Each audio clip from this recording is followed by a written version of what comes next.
Evening, ladies and gentlemen, wherever you may be around the world, and welcome to Splendid Isolation History number 46. This is going to be with our guests Mitch and William Granville, and anyone else who cares to join from my Discord. We're going to be talking about King Edward III this evening.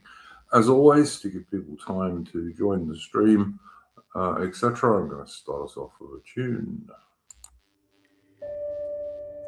Take up the white man's burden, send forth the best ye breed. Go bind your sons to exile, to serve your captives' need. To wait in heavy harness, on flooded folk and wild. Your new God's sullen peoples have devil and have child.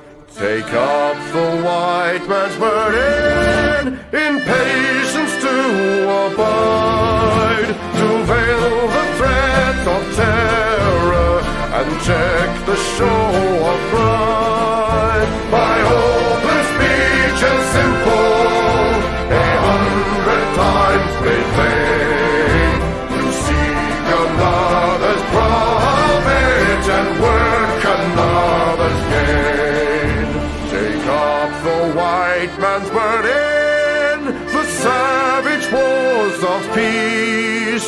Fill full the mouth of famine, and bid the sickness cease. And when your goal is nearest, the end for others sought, what's love that heed and folly, bring all your hopes to naught. Take up the white man's burden, no tawdry rule of kings, but toil of serf and sweeper, the tale of common things. The ports ye shall not enter, the roads ye shall not tread. Go make them with your living, and mark them with your dead. Take up the white man's burden, and reap his old reward. The blame of those ye better, the hate of those ye guard. The cry of those ye humor, are slowly towards the light. Why brought ye us from bondage, our loved Egyptian night? Take up the white man's burden, ye dare not stoop to less, nor call too loud on freedom, to cloak your weariness. By all ye cry or whisper, by all ye leave or do, the silent, sullen people shall wail gods and you.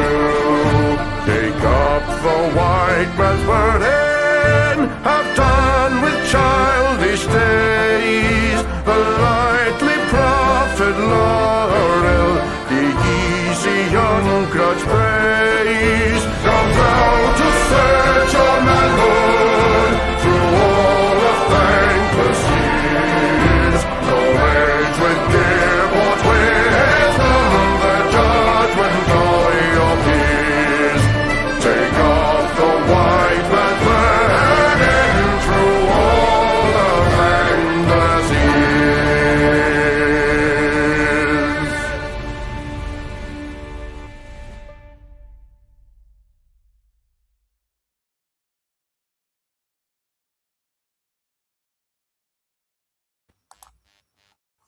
And that was, of course, Chris Gard. If you like good music, go and check out Chris Gard's channel on YouTube, and you can also follow him on X on Twitter, where we are also live at the moment. Okay, guys, we're going to be talking about King Edward III this evening.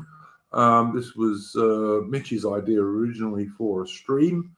I know also William Granville knows quite a bit about this, so I'm going to shut up and pass it across to my guests. Go for it, boys.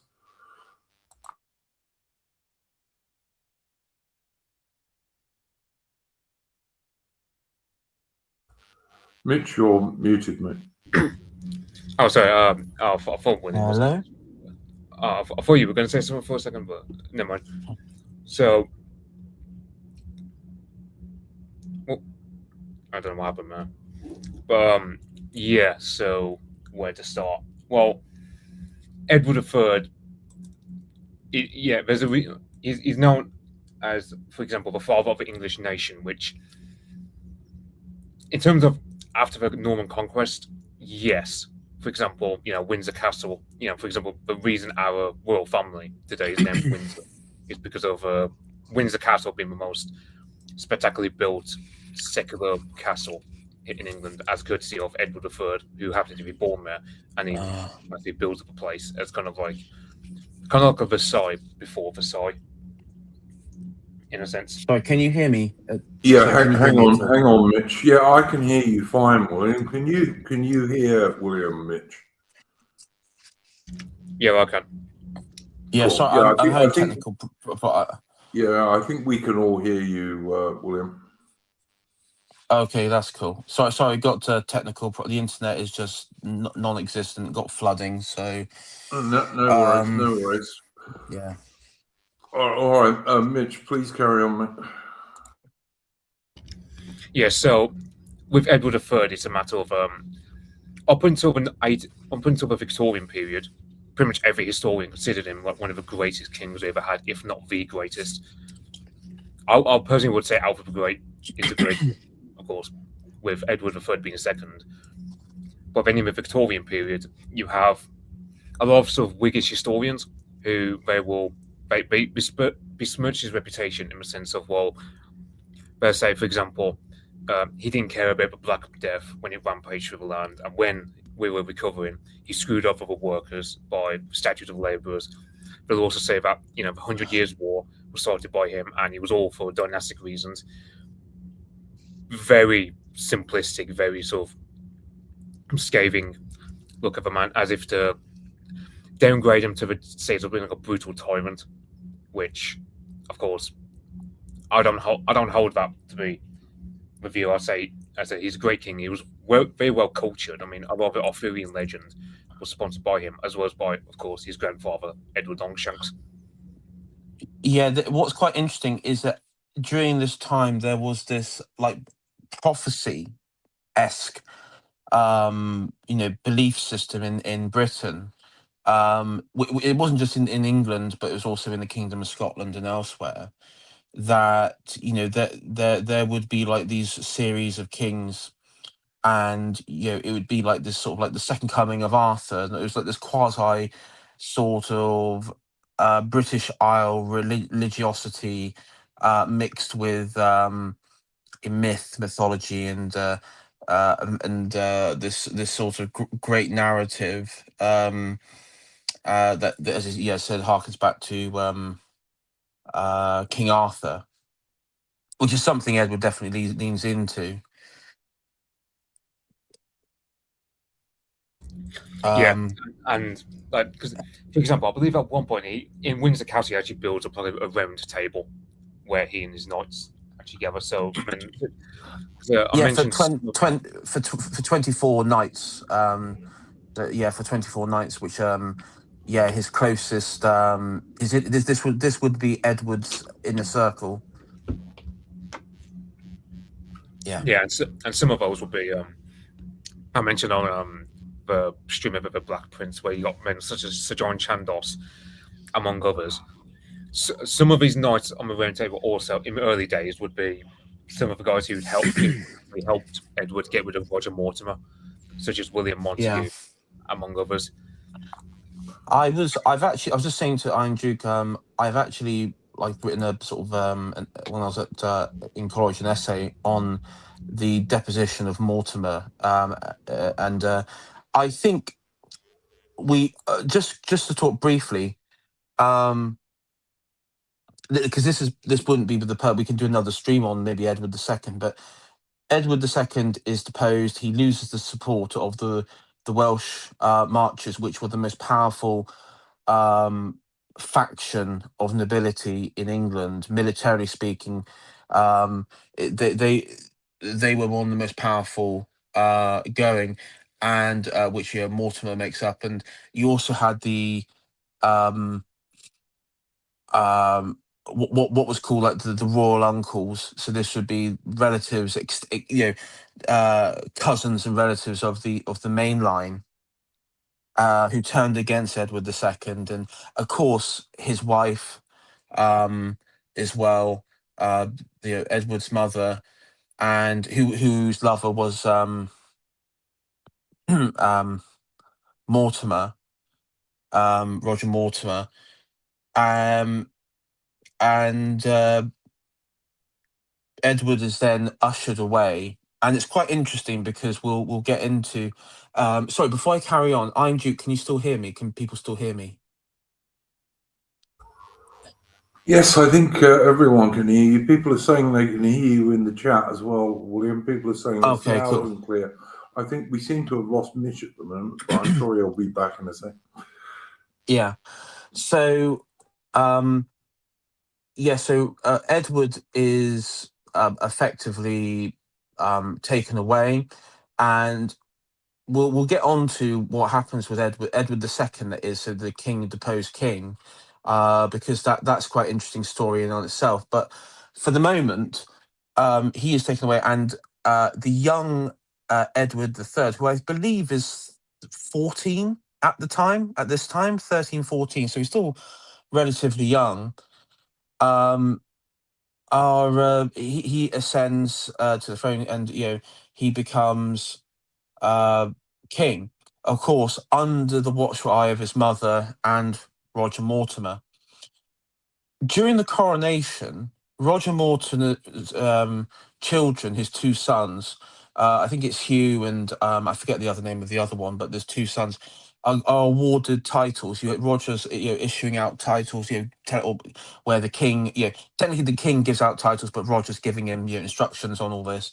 And two Roger's sons are given earldoms. Now, traditionally during coronations, it would be the princes, the offspring of the monarch, would be awarded earldoms, like like the Isle of Wight or Kent, or Suffolk, or somewhere like that.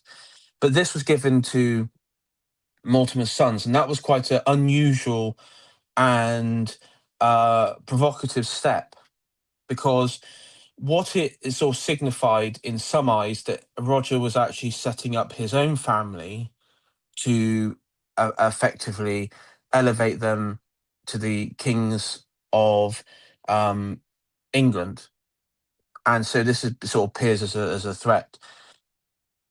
We then go into conflict with Scotland. Mitch might know a bit more about that, but he can sort of maybe cycle back to that. But that you have this conflict with Scotland, which is left sort of unanswered. Of course, the Bruce was able to defeat Edward II. And so you have this, this sort of problem north of the border that needs to be resolved, and which it was. But what happened was you slowly had this, and Edward III, he, as prince, he would clash with his father Edward II. Because he was very much involved with, and this is depending on the historian you ask for, there was some involvement in his own father's deposition, but he didn't want his father to be executed. In fact, he wanted him to be, probably resided into an estate somewhere, um, maybe even exiled to, um, outside the core realms or what have you. But there wasn't any call for execution on his part, apart from the rebellious nobles. Now,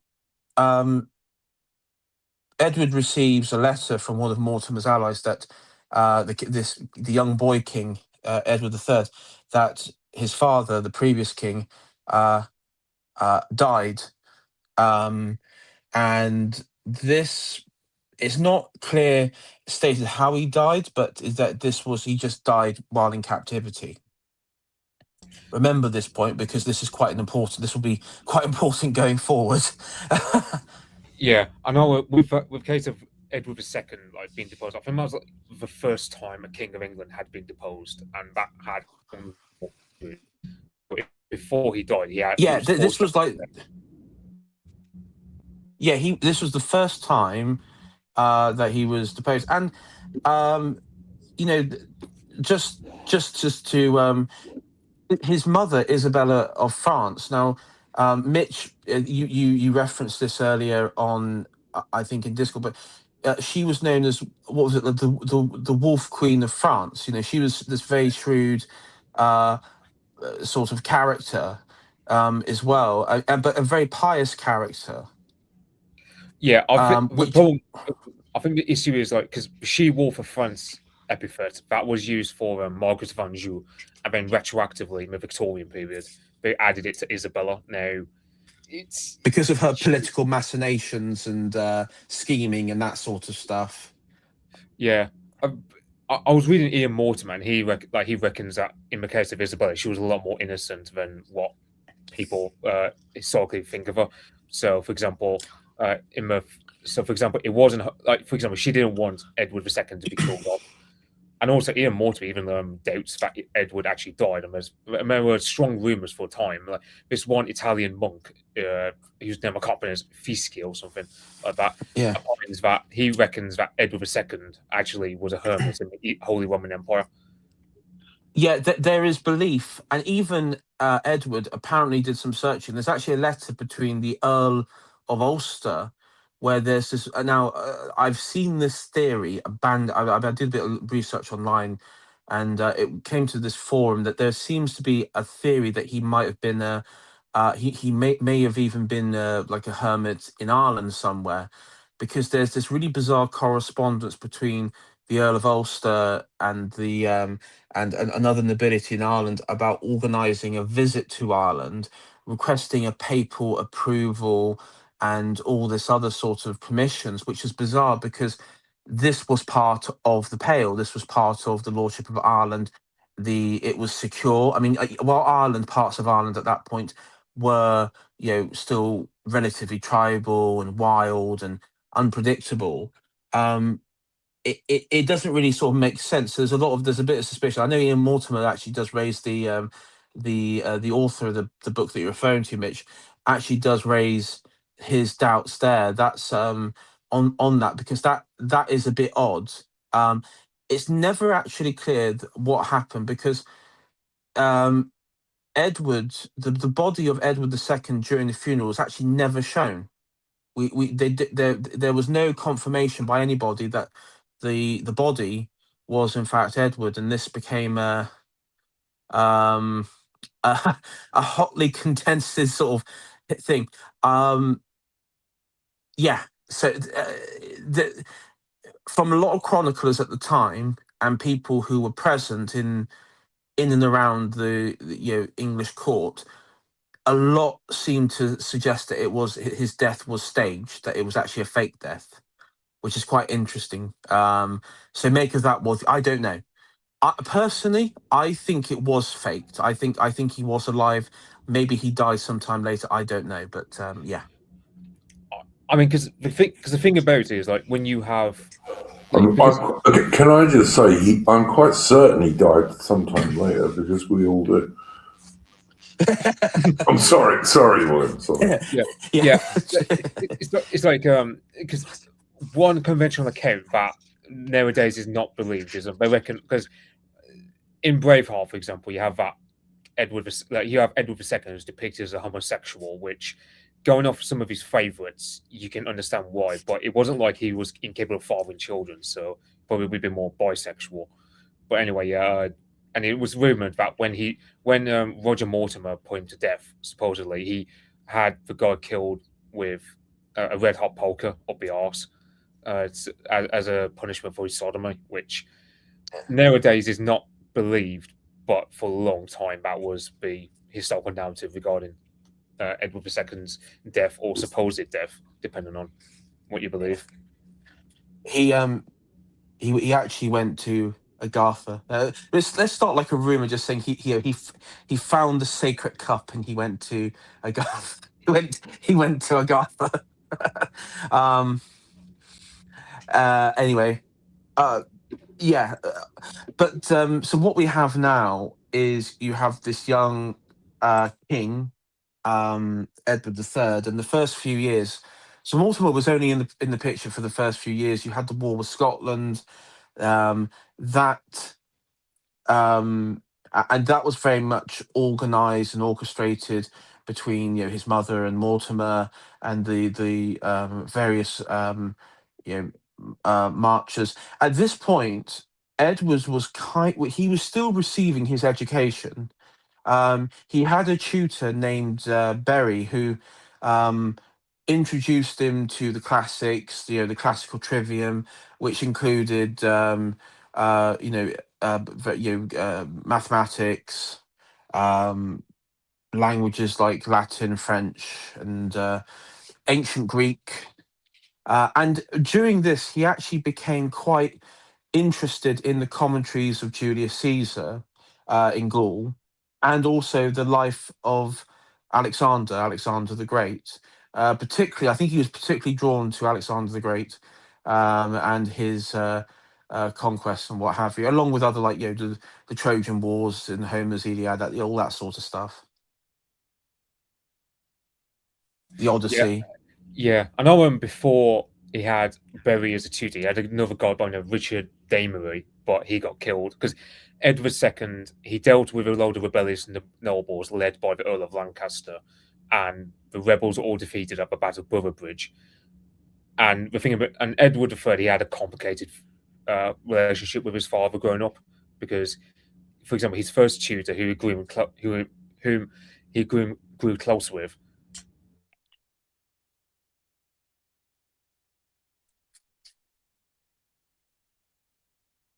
lords of that time who got on friendly terms. Yeah. Oh, sorry, I just lost you briefly there. But yeah, no. And this what the so with Edward, he did have a base of, like, I guess you could say friends, various other like knights and nobles around him, particularly, that was separate from Mortimer, even though they were in Mortimer's remit. Someone like Montesquieu and figures like that, and even his own physician, this Italian fellow. There was and I think it was was it the Humphrey brothers or something, or something like that. You had like this various sort of group of friends, and it became in my mind, I think what Mortimer's plan was, he wanted to um wanted to sideline Edward either by killing him or what have you, and take the throne for himself. That seems to be the narrative that's out there. And I think when you look at giving his own children, Mortimer's own children, earldoms, cementing them in the royal household, the keeping the Edward's mother, the Queen, close by and what have you. This sort of signalled a that direct threat for Edward. Now there were, as you said, like Lancaster, there were rebellions still bubbling away around England because over what was happening, because it definitely looked like, and as all the chronicles say, a king who is effectively hostage by this Mortimer. Now, while they were all, fortunately, they were all in Nottingham Castle in October, and this just a few days before his 18th birthday, Edward's 18th birthday. They all hosted the Mortimer's nobles and what have you, loyal vassals, and in a sort of I guess like a rest period, the vassals and most of his loyal inner circle, Mortimer's inner circle, stayed didn't stay in the castle. They actually went off probably into Nottingham and itself, and the castle was sort of left, apart from a few of the armored sergeants and guards, relatively empty. Apart from with Mortimer, Edward himself, Edward's mother, Isabella, and Mortimer's two sons. The plan was hatched by Montesquieu that he would lead a group of knights and also other, armored sergeants and what have you, through a hidden passage into Nottingham Castle, where the door, which was in the cellar, would be left. The hinges on the hatch would be left on sort of open, and across midnight, and they will storm up there, kill anyone resisting, and effectively capture Mortimer, capture the Queen Isabella, and also his two sons. And it was important they had to capture everyone at the same time, because if Mortimer escaped or something, that he could get word out to his loyal knights that this could trigger, effectively a civil war of type. Now, the author that Mitch has been reading, called Ian Mortimer as well, there's a lot of Mortimers in this, said that Edward had little part to play in it. I think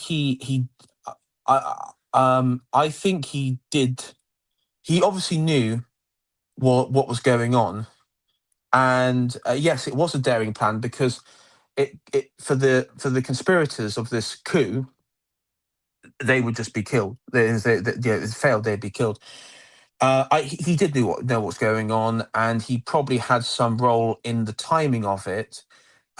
It's obviously someone in the castle, possibly. I believe it was a Castellan by the name of William Elland. That's right, and was obviously passing information out, and probably Edward would give him information to send to Montesquieu to confirm that the only worked if the knights weren't in the castle, because there'd be too many of them to take it was on.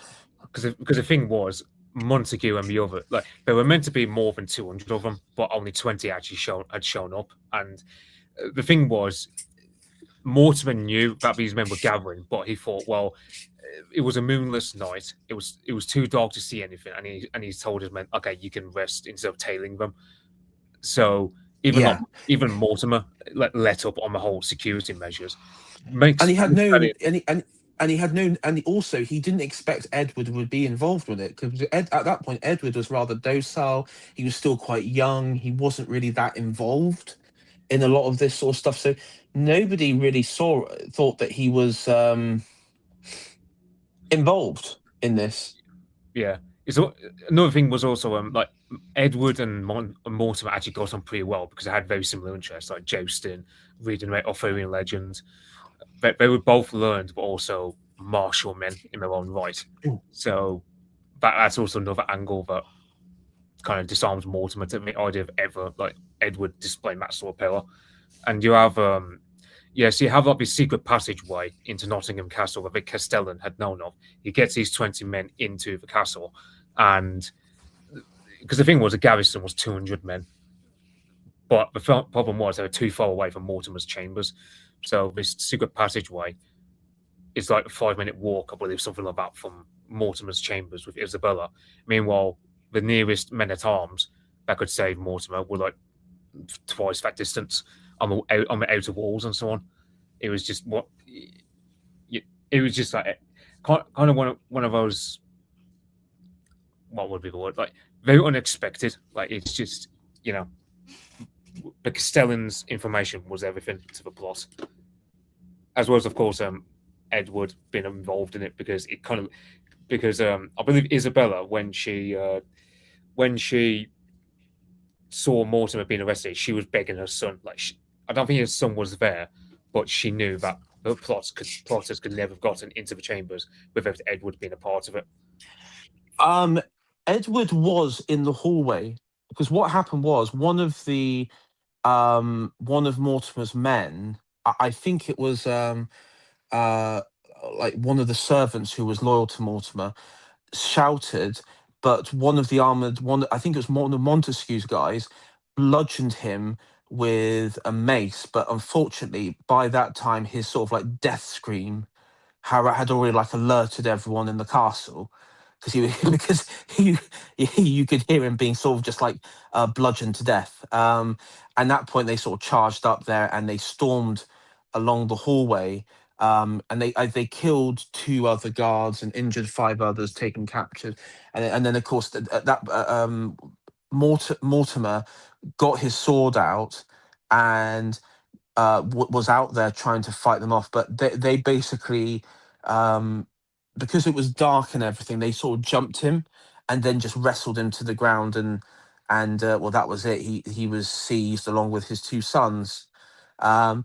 Edward, I believe Edward was in the hallway when this afterwards, and that's when her mother said, because she was behind the door, somewhat barricaded right behind it, and said, shouted, "My dear son, please, show mercy and mercy on Mortimer." But as we all know, in that time, you can't. What he's done now, you can't show mercy, and um. Mortimer was sent off. I believe Edward, Mitch, accompanied Montesquieu with Mortimer just to make sure that he was into custody, effectively. That he did accompany them directly out of Nottingham Castle. Yeah, I believe so. Because I think there was like a point where Edward was resolved at that point that Mortimer had to go, but Edward was magnanimous that he didn't order the children of Mortimer to die. So, for example, later on, you have in the Order of the Garter, you have another Roger Mortimer, who's the grandson of this Roger Mortimer. So, yeah, that was. I think like some of the other monarchs of at the time, the continent and what have you, where there was like these family. Let's be honest, the children would have been killed as well. I mean, it's quite interesting. It actually shows his. I think he gave the order. I think Edward gave the orders. Said, "Listen, when you storm, the bedrooms, obviously the guards you can kill, but Mortimer and the children cannot be effectively cannot, and his sons can't be harmed. You have to capture them." Now, depending on what the king wanted, because at this point, Montesquieu was effectively saying, like, "Listen, Mortimer, he's going to have to die." I don't think the king wanted Montesquieu to die, but it was required because the narrative out there that he was the one that effectively killed Edward, his father, and tried to seize the throne, caused corruption and disharmony in the country and all that sort of charges, and treason, ultimately treason itself. And so he, of course, Mortimer was executed. But a lot of his loyal followers weren't actually executed, and as Mitch mentioned, the sons weren't. They still held on to their titles. I think 6 months after they were, the titles were ratified, so they still held on to their earldoms and various titles. Apart from that, it was only a handful. A lot of them still, remained in place. yeah, it's because the thing is, it's like, let's say for argument's sake, if Edward wanted to do a deep purge of all Mortimer's supporters, Mortimer surrounded himself with a lot of very capable people, and Edward just felt, look, as long as they swear fealty to me, I won't trouble them. I think like, Mortimer himself does get executed. He gets executed by hanging, which that's an insult for a noble, because usually it's beheading, whereas hanging, that's what you do for a criminal, like a low-level crook. It wasn't even hung, drawn, and beheaded like usual traitors, but he was just hanged, and that was the end of Roger Mortimer, in my sense. Isabella, for a time, she was pretty much cut out of Edward's inner circle for a time, but he does later rehabilitate and give her like a certain income, because one thing about Isabella is she's very good at spending money. Like, if she was around today, you imagine a credit card debt with her, for example. A woman good at spending money. Who ever heard of such a thing? I say, Andrew, just imagine, like, it's like, young king, your mother's boyfriend is like, controlling you and everything, and it's like, he's gonna have to die. Basically, Edward. Like, one day, Edward was just sitting there Yeah. saying to Montague, "Listen, that piece of shit. I like him, but he's got to go. He's just got to go." Yeah, I mean, he killed his father. He was screwing his mum. I definitely would have wanted him to die. I have to say, I can't blame I Edward mean, I mean, the thing that was, he was reluctant, but he also knew that the weakness of, something had to give. And it's funny because when Montesquieu was arrested, the two papal legates were sent to England, basically because there was a fear that there would just be an all-out, civil war, what have you, and it's saying, effectively, you need to release more. Can you release Mortimer and all this sort of stuff? Obviously, that wasn't going to happen because treason. Sorry, that's and effectively that what was told, and I think it was negotiated. Effectively, Mortimer will die. Everyone else involved with the deposition of Edward II and his killing can sort of get off. I mean, there were people who had their lands taken away from them, and it still remained. There was one guy who died in Spain who was involved with the deposition. I can't remember who now, but he lost all his titles and everything. So there were, I mean, people did face consequences, just they weren't, most of them weren't executed. But hey, yeah. so yeah, pretty merciful by medieval standards, to be honest. oh, Yeah. I mean, terribly. Yeah, I mean, I'm going to be honest with you. If Edward went all out, I can understand the Marchers Lords, because basically they just controlled the country's the military force. It was huge military forces. I can understand why he would let them off, maybe, sort of let them off a wee bit, and maybe the royal uncles and everything. But the random baron and the random earl, I mean, maybe it's just me, but if I'd be so angry. I'd be like, no, we're just going to do your bodies are going to be hanging from gibbets from every city in this and town and village in this country, sort of thing. But maybe that's me. Maybe I'm just too vengeful. I don't know. Yeah, and there's another thing worth knowing about a lot of the plotters, such as William Montague and the others. They didn't get rewarded much from directly after, because the thing was, Edward didn't want to repeat what his father did in terms of having these royal favourites that end up irking off all the nobility. So for a time, he didn't reward them beyond knighting them, or knighting the ones that weren't knighted yet. But later on, they do get, for example, included in the Order of the Garter, as well as do get given lands in due course.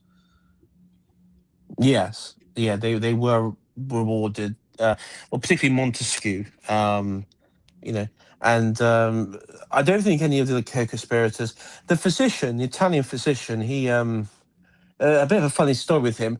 I think during all this, because he feared that when the fighting broke out, apparently he jumped down the latrine, he he jumped into basically a cesspit, and they're sort of shouting at him, saying, "Don't worry, you're not under arrest." And everything, but he didn't sort of listen, and sort of wallowing around in a shit pit. So on castles, those things tended to be openings on the outside of the wall, but obviously at the bottom of them they were most unpleasant, which presumably is where the Italian physician ended up. So yeah, he might have been literally in the shit, but there we go. Well, he was like, covered in shit and running around in a Yes. cold night in the woods and everything. So yeah, he had a bit of a rough night, like Mortimer, for different reasons. I don't know how long it took was him thinking. to like figure out he was safe, but that happened. But he remained still at Edward's side after all this, and he was rewarded. So I don't know what for, but he was rewarded, and regardless.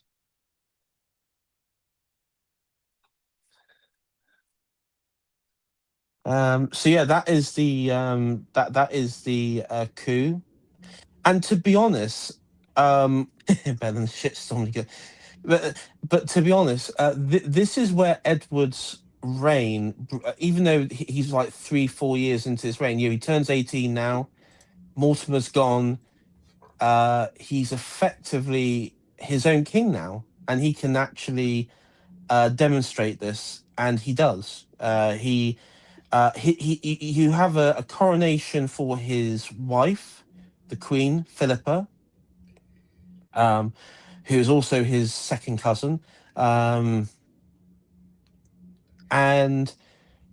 this is about him demonstrating to Parliament that he can govern by himself, that he has the strength and authority.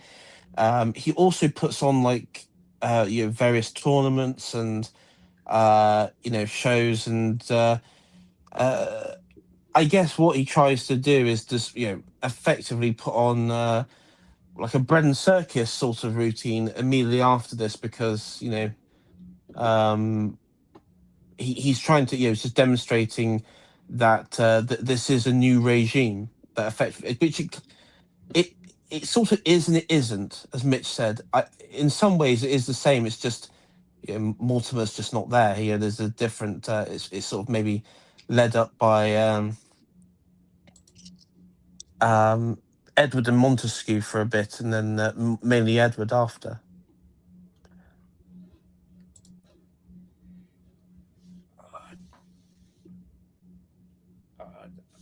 Yeah, try to map because the thing was, I because you have because one thing is worth bearing in mind is that before, like, he had, because I think like the impetus for him getting rid of Mortimer was the fact that he also had a son by this time, Edward of Woodstock, aka the Black Prince. So Yeah. that gave him impetus to get rid of Mortimer in the end. And also, not long after he deals with Mortimer, I believe he does organize a jousting tournament, which to be fair, he does regularly anyway. I mean, he was doing that. He was having like half a dozen jousting tournaments upon the eve of a Black Death. So, Yeah. I mean, one of the other things that and this is where I think where he turned on Mortimer, apart from like all the other taking out his father and everything, but during the first conflict when Mortimer was around with the Scots and this peace agreement that was signed in his name, in some ways it was a bit of a humiliation, in the sense of it wasn't resolved and he wasn't happy with the peace agreement, but he was forced to sign it because obviously Mortimer and his lot were around, giving him instructions. And as soon as what was it, about a couple of years after a couple of years after the coup, Edward renews the war with Scotland. yeah, because the thing was, he nearly got killed by Black Archibald Douglas in 13, I think a couple of years before Mortimer was before killed off, and then he returns to it.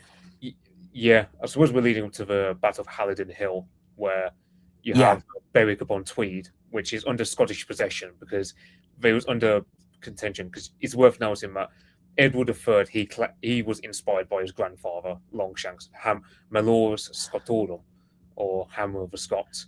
Hammer of Scots, yeah. Yeah, to the point where he laid claim to the kingdom. He supported a guy called Edward Balliol, who got into Scotland with 1,500 men, and he was able to defeat a Scottish army loyal to David II of a line of Bruce at a battle called Duplin Moor, which that was kind of like the first time where you really get the sort of you think of the tactics we use at Crécy, Poitiers, and Agincourt with the longbowmen and the spikes and so on.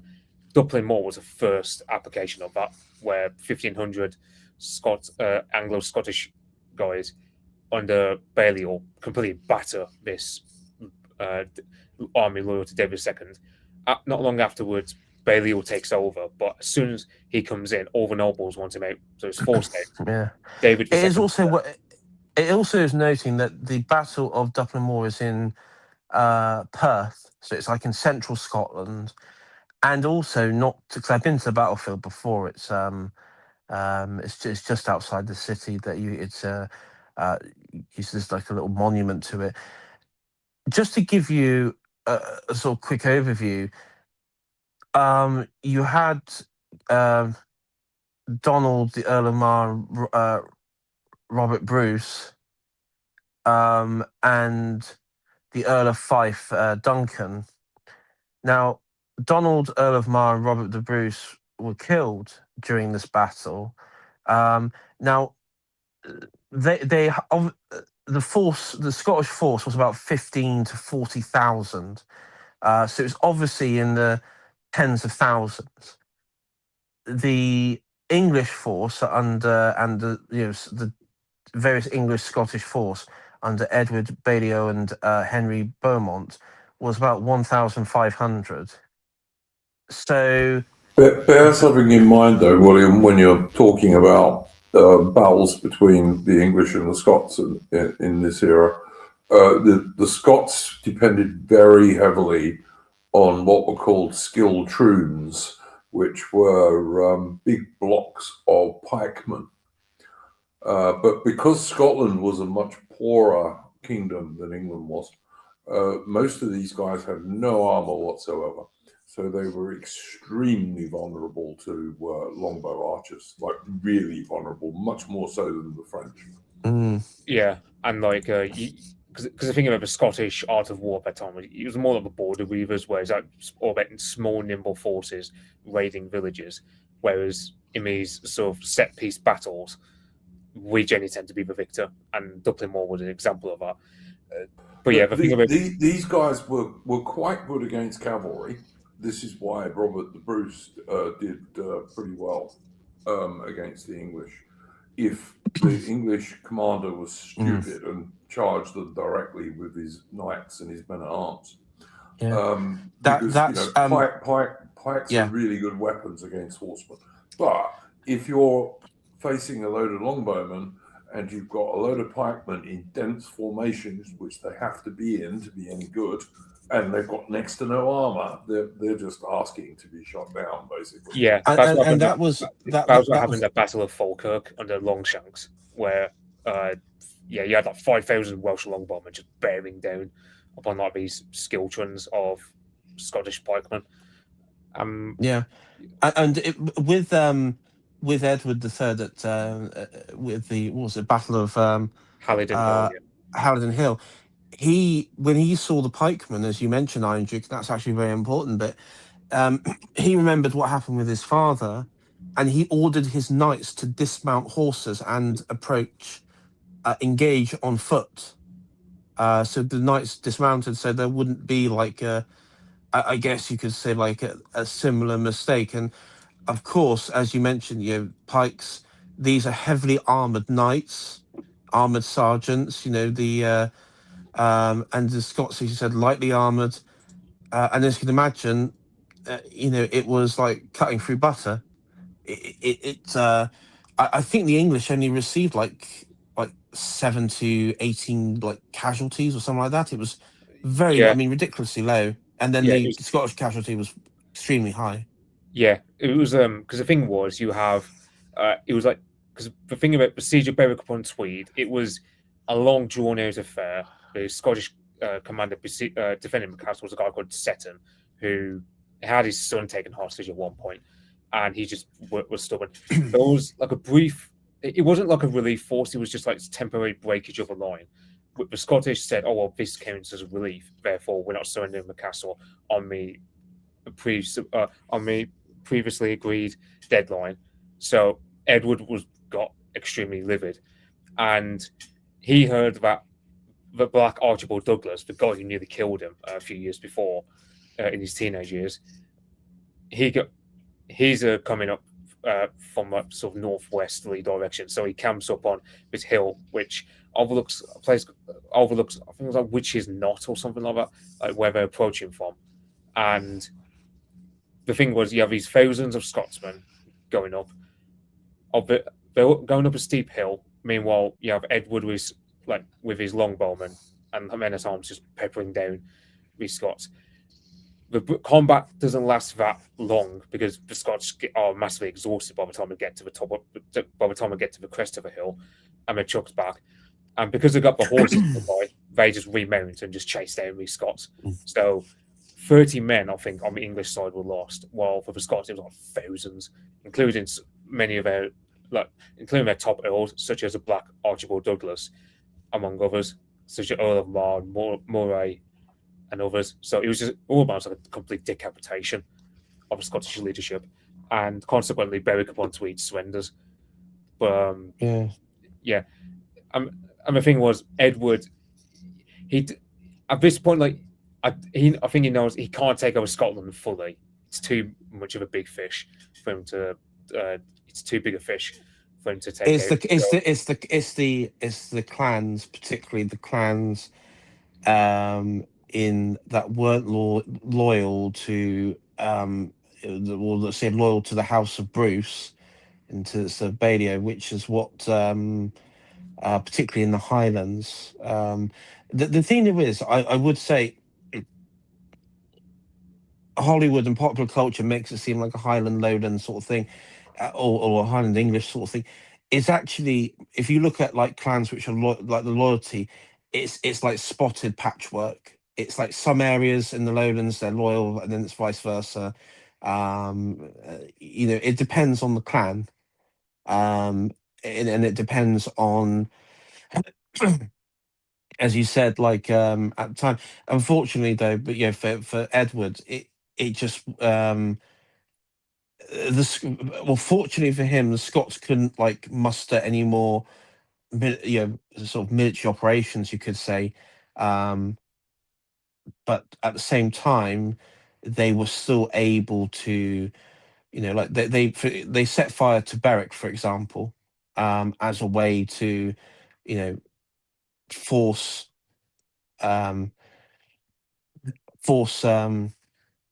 a sort of English withdrawal. So it would be under a treaty. But for Edward, it didn't really matter, because the reason why he launched this sort of rather quick war, second conflict, several years after the original, when he was under Mortimer, was because of the alliance with France. He wanted to knock out Scotland and France were in this alliance, and there was this fear that if France was to launch an invasion from the south, Scotland would do one from the north, and we'd be surrounded. England would be surrounded by enemies on both fronts, and so this was knocking out one, and then you could focus on France. Yeah, because that's what he kind of does. He just hammers down the Scots. Like he'll have, let's say, one season, or let's say he'll do one summer and half of an autumn, just raiding Scotland and just burning down swathes of the country, and then join back to England before his logistics fail. And it's also worth noting that the French, they were having like these pirate ships just like raid all on Portsmouth and other southern ports. I just want to say that someone was joking that after the battle, the Scots switched from tweed to tartan armour. Tartan wasn't a thing amongst the Scots in these days. It came in later, despite what you may see in crap like Braveheart, which is basically one of the worst historical films ever made. I mean, the only one that comes close to being as bad as that is the other Mel Gibson one about the American War of Independence. I don't know what that's called now. The That's Patriot. the Patriot. Yeah, those are two of the worst historical films ever made, with the possible exception of the recent film about Napoleon. But anyway, yeah, so yeah, tartan came in later amongst the Scots, and early tartans were not the tartans that we have today, which are very largely 19th century stuff, to be honest. All the various complicated clan tartans that you get today, they're mostly 19th century. But anyway, sorry to interrupt you guys. Yeah. No. Yeah. So yeah, because one narrative that you kind of have with Edward III is of this idea that he only started the 100 Years' War because of his purely of his dynastic claim, which, well, no, it was a matter of, it was just a whole list of factors. Like, for example, the French were raiding southern England, allying with the Scots. You also had Philippe of Valois, just pressing down on Gascony, which is worth knowing. But that Gascony, I think Gascony made more money than England in most days. Yeah. Wine. Yeah. I mean, one of the things that did result from this conflict and this potential, this war with France that was sort of looming, as you mentioned here, which I think started in 1337. So again, this is again a few years after the conflict with France. Is he did actually have to, and this is where the people that committed the coup that helped him with the coup. So this would be his old friend Montague, but also like Hugh de Audley, William de Clinton, and Grosmond, Henry of Grosmond, and people like that. They were given. This is when they were given their titles. So like William de Montague was, I think he was given Salisbury. Hugh de Audley was given Gloucester, and William de Bourne was Northampton, and William de Clinton was given Huntington, which was quite a which was a very, very wealthy royal seat to be rewarded with. Now, his key loyalists in Parliament were the Earls of Arundel, Oxford, and Warwick. They were his sort of hardcore loyalists, if you were, and also the state. I believe they were the same loyalists to Mortimer. And it's the reason why he started handing out titles and privileges and all these sorts, and very good titles as well, was he wanted to create a coalition internally to take on France for a full-on invasion of France. Guys, before we move on to the outbreak of the 100 Years' War, which is what I presume you chaps are going to talk about next, let me Yes. do a little bit of channel admin, as we've been going for almost an hour. Guys, please like the stream. It really does help the channel. It takes you a second, doesn't cost you a cent or a penny. So please just hit that thumbs up button.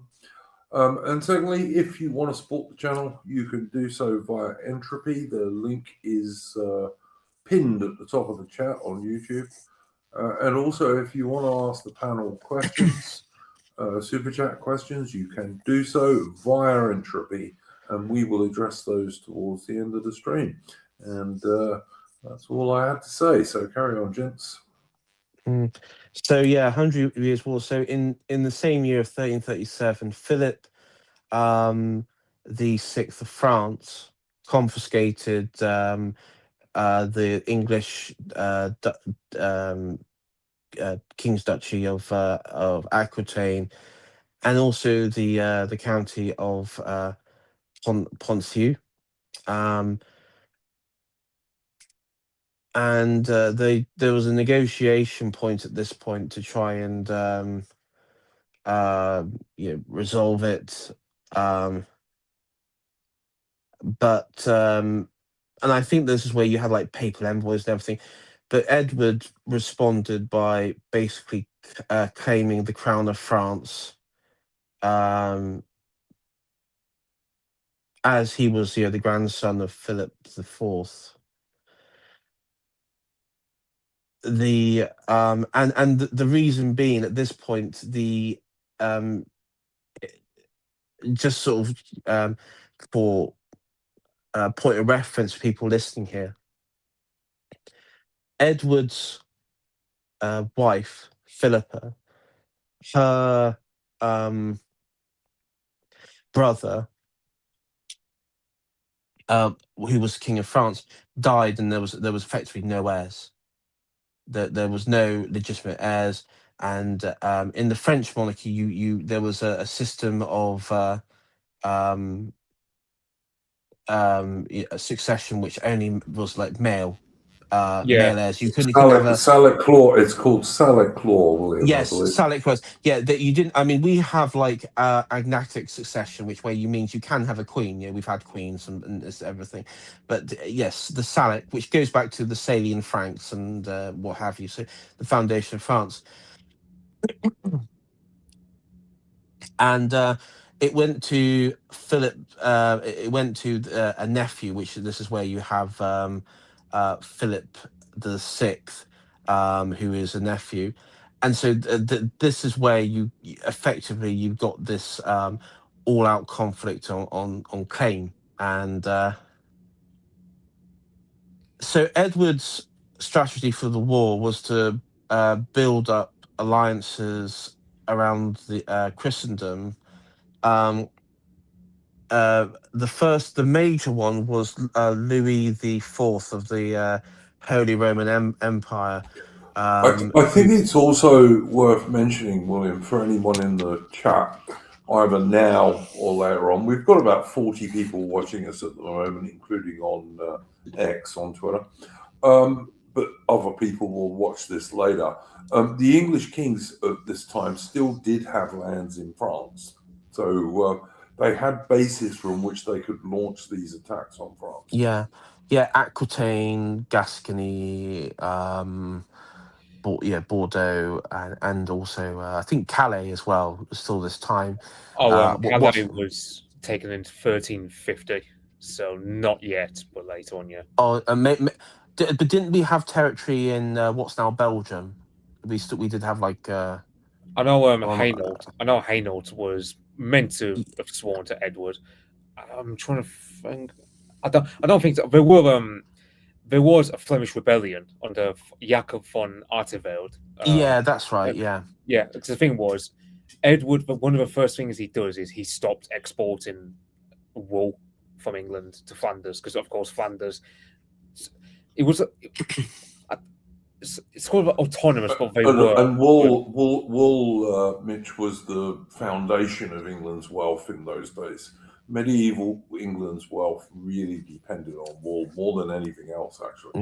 Yeah, and same for Flanders. Like, they depend on the wool from England because to make the cloth and so on. So that make because they worked a lot in that sort of textile industry. But the thing was, when we stopped exporting it, the Flemish already had this rebellion anyway. You have a battle of the Golden Spurs like 30 years before, and then you have Jacob von Artevelde, who he ends up siding with Edward. He overplays his hand at a time to a point where he has to just formally swear that Flanders sides with Edward. And at one point, you have battles like you have in the opening stage of the Edwardian phase of Edwardian part of the 100 Years' War. You do have like certain battles like Cadsand, but you also have in 1340 you have battle at Saint-Omer and the siege of Tournai. However, the German allies that Edward brings along, they are unreliable to say the least. Like they just don't bother taking part in the siege. They loiter around.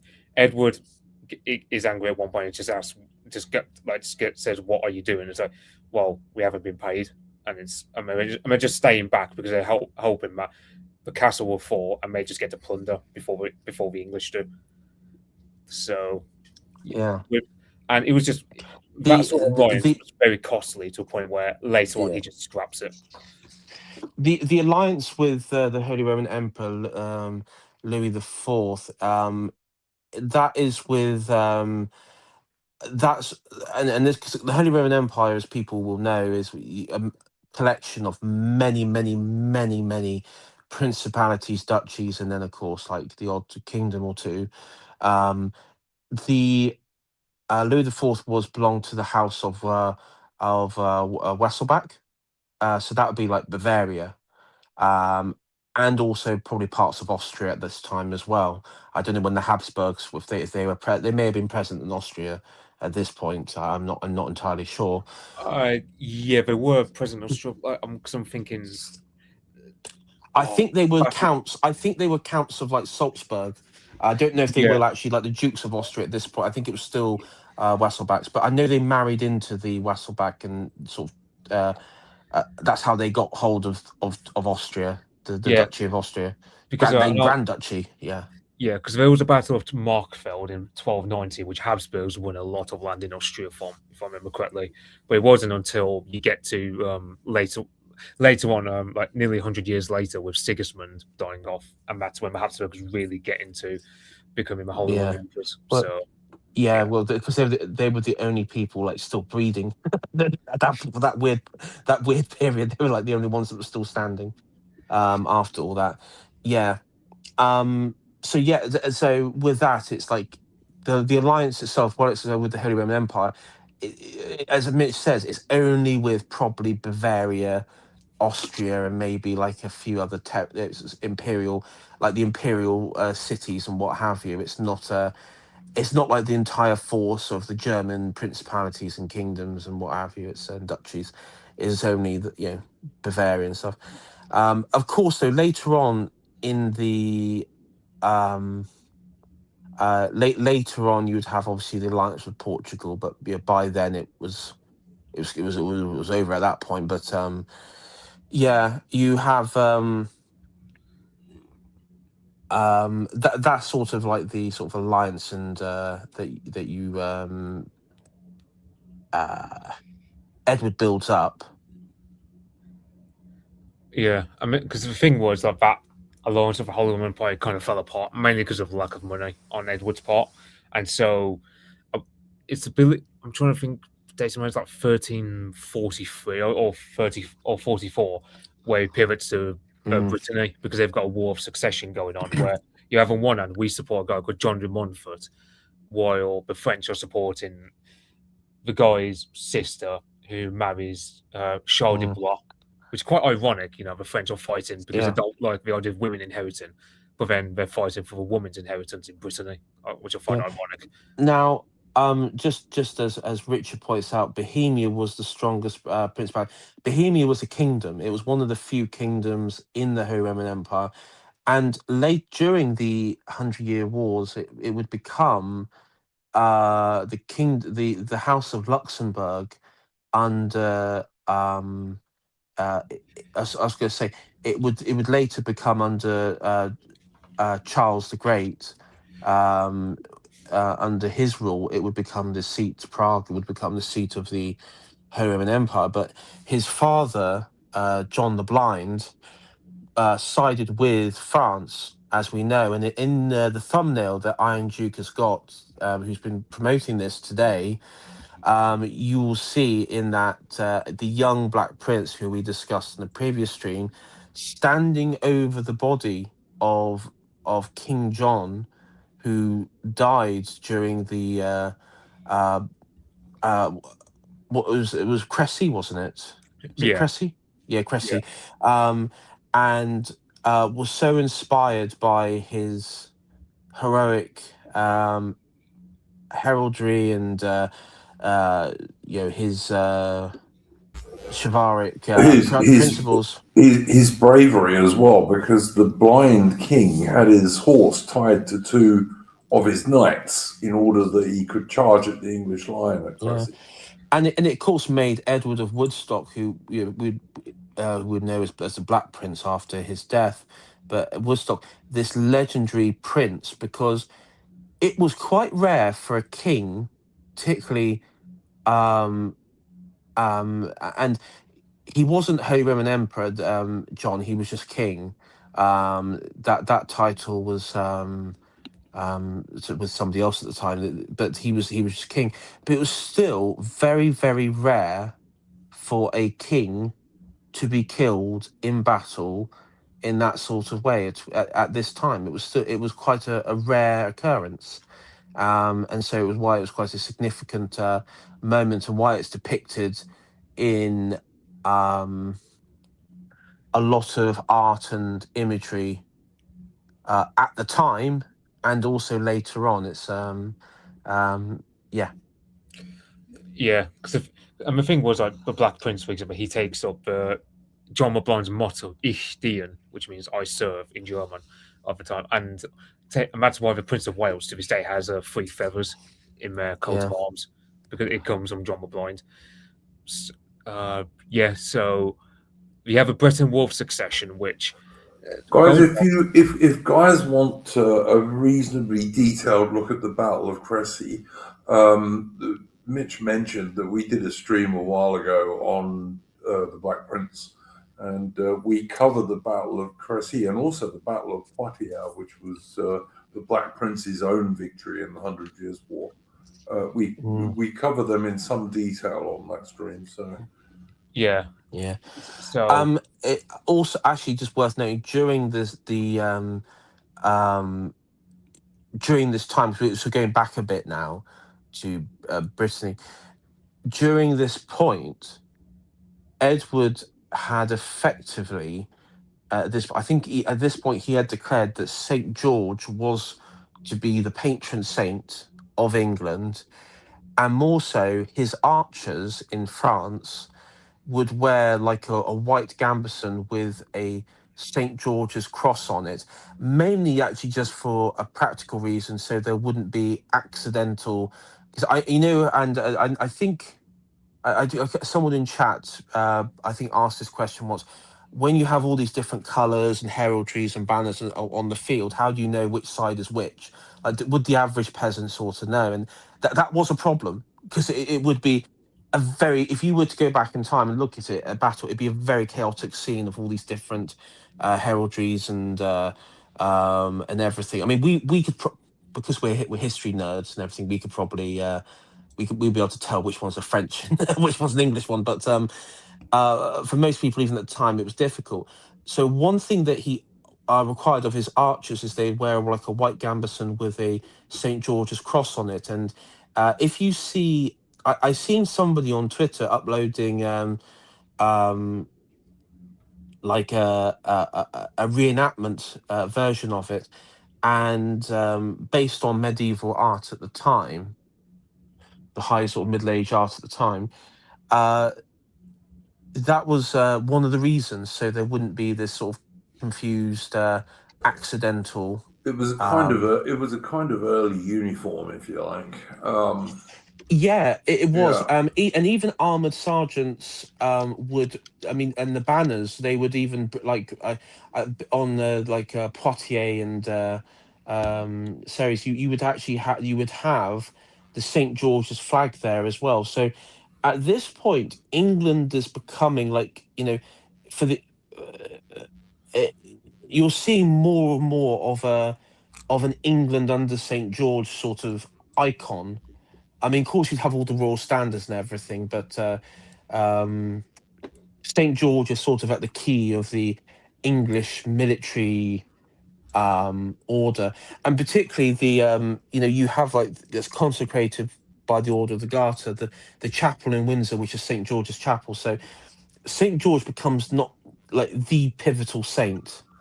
I mean, it's worth pointing out that obviously English crusaders under Richard Coeur de Lion, Richard Lionheart, those guys had worn the cross of St. George, of course, because crusaders mostly did, and had also used St. George as the war cry when they were in battle.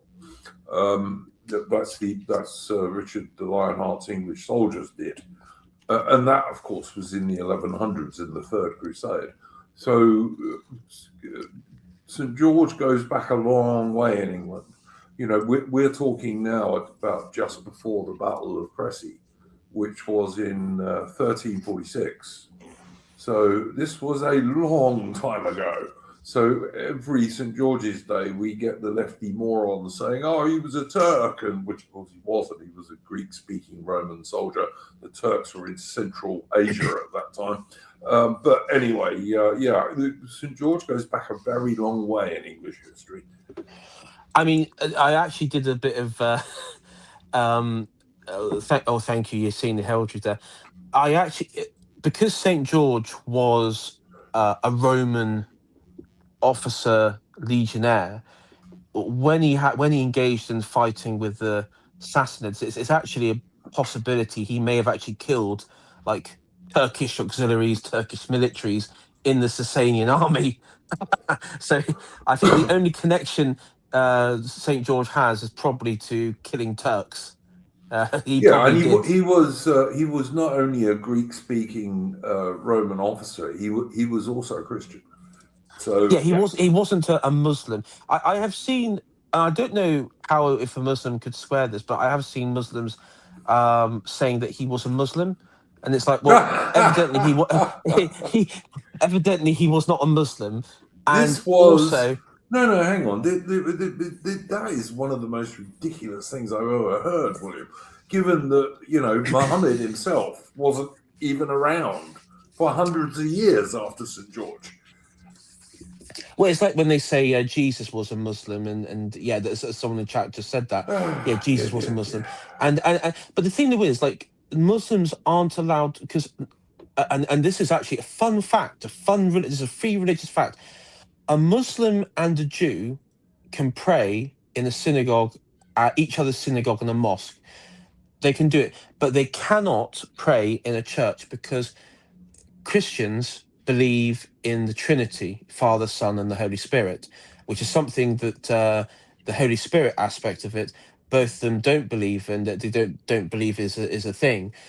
And part of Catholicism, because of course all these people were Roman Catholics, is that they venerate the saints, the martyrs and of Holy Mother Church.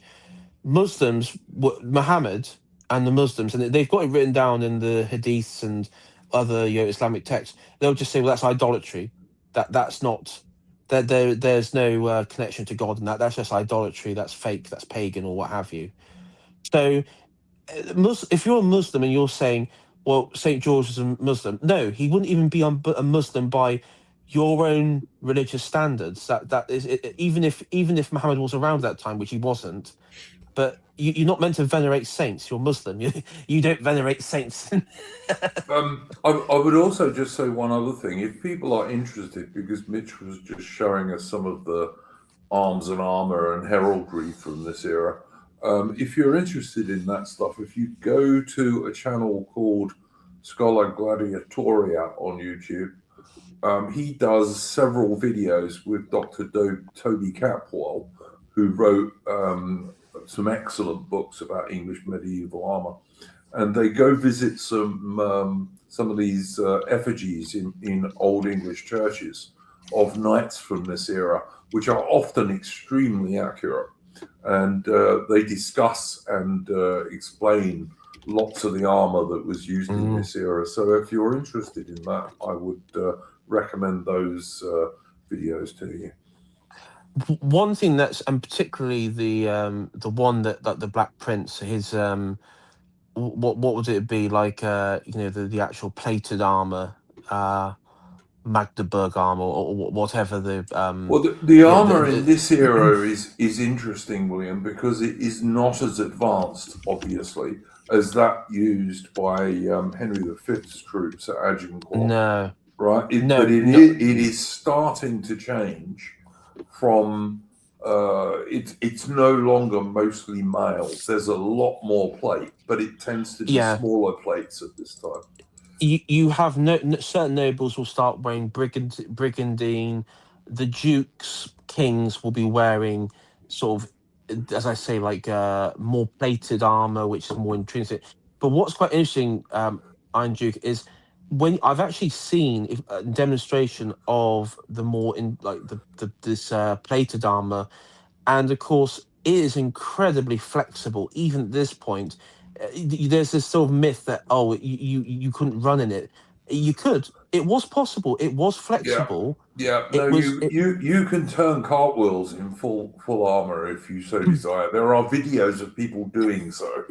So yeah, Yeah.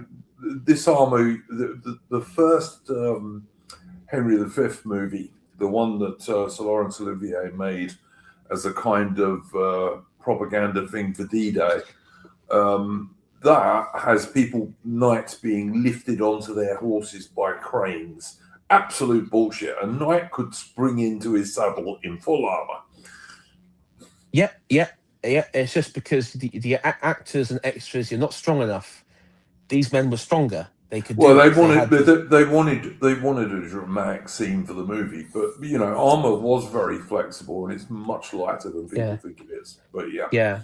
You could. They would be able to. They'd be able to jump off and jump on, and also, the only thing that is, I don't know if it's shown in many films, getting it on, they did have to have help, and that would be the role of squires. But that was for certain, like the more, again, like the king's armor, the king would need assistance with it. Yes. Oh no, to put it on and off, absolutely, but not the sergeants, the men at arms. Those guys had armor you could put on yourself because they didn't have servants. But the lords and what have you would have such complicated armor that you would need someone to help you. Yeah, that's why brigandine armor became very popular at this period because, or a bit later on, I should say, because it was like it was like the cheaper version of your plated armor, but also it was easier to put on because with that, I believe you put it over yourself, and it was like in the shape of a vest. But to tie it was actually like you could do it yourself. You did it at the front. Yeah, you did it at the front. It did up at the front. I was just going to say, Mitch, would you mind going back one picture to the one you had on before?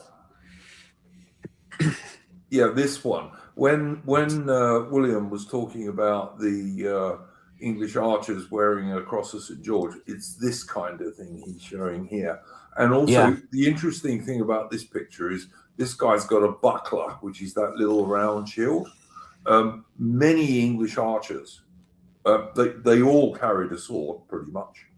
And a lot of them carried a buckler like that. And the buckler, the sword and buckler was the traditional English martial art. Like most people could use them, even ordinary guys, not knights. And it's where we get the term swashbuckler from. It's because a guy would carry one of these. And the other good thing about the little buckler was that you could wear it on your hip when you weren't using it. So that it was ideal for somebody like an archer. Yeah, because you often get that. Because you often get in a lot of medieval films where they have him a shot like the shield mounted on the back, like these like sort of big Norman or Viking or rounded shields from the Dark Ages, and so on. Whereas that would be very very valuable. And the other thing about, I know like for the armor of a Tom, I know Edward III himself, as well as the Black Prince, and fair few other knights such as Sir John Chandos, they had their armor manufactured in Milan. Like it was forged in Milan, and then they paid to have it imported onto like special ships. So, another thing worth pointing out is that one of the things about Dr. Toby Capel, who incidentally is an American, but he's also a jouster, so he wears armor in practical style, or has done.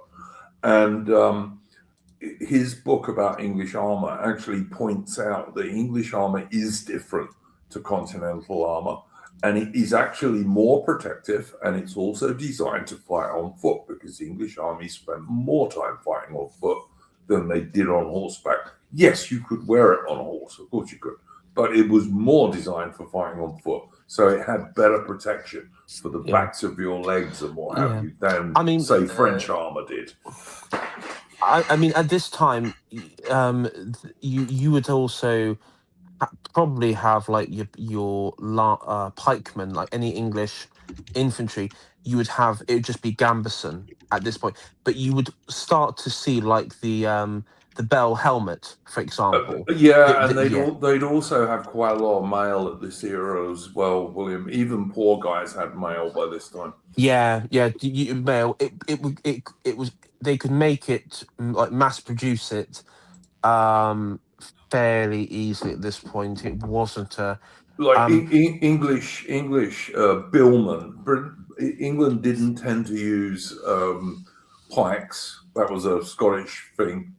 But English billman, and a bill is kind of a long pole arm, but it's also got kind of like an axe and a hook on it as well as a point. And the English billmen were much better protected than, say, the Scottish schiltrons, for example. They had a lot more armor than them because England was a richer country, basically. yeah, and it is worth. I do think the brigandine, though. Excuse me. I do think as it fared quite well. Even with the advent of hand cannons, because a lot of those who use hand cannons would wear. The brigandine was very protective. If you Yeah, go on Todd's Workshop's channel on YouTube, the guy who has done quite a lot of arrows versus armor videos, and they're really good. I recommend them, by the way. His most recent one was looking at how protected brigandines were against longbow arrows and what have you, and they were pretty bloody good. And by the time of Agincourt, which of course is 70 years after the period we're talking about now, by the time of Agincourt, ordinary men at arms mostly had brigandines. Not so much in this era, because this was, like I say, 70 years earlier. But by the time of Agincourt, common soldiers and even some longbowmen and what have you had brigandines by that stage. Yeah, I know. Yeah. I think it was after Cressy where there was a point where Edward said to his troops, "You can loot whatever you want from a corpses of a slain. Just give me the surcoats, displaying, let's say, the heraldry to him. But other than that, that was a common way, Mitch, for soldiers to upgrade their armor, like ordinary soldiers, not the rich lords and so on. But for ordinary soldiers, a common way of upgrading their armor is simply taking it off enemy dead. Yeah, and as for surcoats, that was how they identified the dead. So, for example, you have, John the Blind. They were able to identify him because, of course, his heraldry would be on his armor, and someone like the Black Prince, as of course the Prince would, he'd be able to recognize a heraldry, and that's how that happened. The other thing I'd say, Mitch, and while people are still fresh with your excellent illustrations that you were putting up, is that the men at arms and the knights and all the rest of it were much more colourful than they will show you in modern films, for example. Yeah, I did show him. I'd showed Edward III earlier, where it's like he's got because you get the 3 lions in the top left and bottom right corners, and then the fleur-de-lis in top right and bottom. They left. were often quite gaudy, even by modern standards, and it was a way of showing your martial pride apart from anything else. Your heraldry was, you were proud of your family and your history. And if you had equipment and you could afford it, you made your equipment decorative because you wanted to show this confidence and this. Soldiers always like to be smart, of course. That still carries on to this day in peacetime. But on a medieval battlefield, just like on an ancient battlefield, guys would wear polished and very colourful stuff, and it was a way of expressing your confidence and hopefully overawing the enemy. They were much more colourful than people will have you believe. But then, just ordinary everyday dress in the medieval era was much more colourful than modern filmmakers will have you believe, who try and portray everyone wearing brown, grey, or black, which is just crap. It's not how people dressed. Not even ordinary people. No, and yeah, so, yeah, So I was gonna, War of the Britain Succession, which went rather well. I mean, there was one battle by Saint Paul de Leon where you had something like a guy called Sir Thomas Dagworth who had 180 men against, I think it was like thousands of like Franco Britain troops. They were attacking up a hill, and these 180 men, they all got wounded, but they managed to repulse the French force after 14 hours of fighting. And it used to be said after that 100 Frenchmen would never go up against 20 Englishmen on an open field, for a long time. That was like the reputation of English arms at that time. Like, even if the French had a 5-1 advantage over us, they still wouldn't come out to battle. It's also there was a naval victory. Sluis, yeah, in 1340, which an English naval victory which decimated the French naval, and that put a stop to any idea of a channel, English Channel crossing invasion from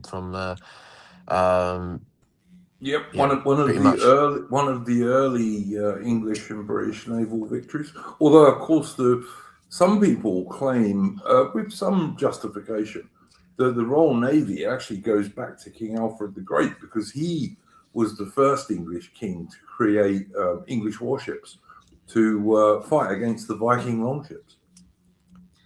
Yeah, and and then there was another naval victory later on in the 1340s called Winchelsea, where the Castilians joined, because originally there was meant to be a marriage between Edward III's daughter Joan and Prince Peter, or Pedro. I mentioned him in the Black Prince because he gets called Peter the Cruel, and he doesn't have a good reputation. But that marriage didn't happen because Joan died of a Black Death.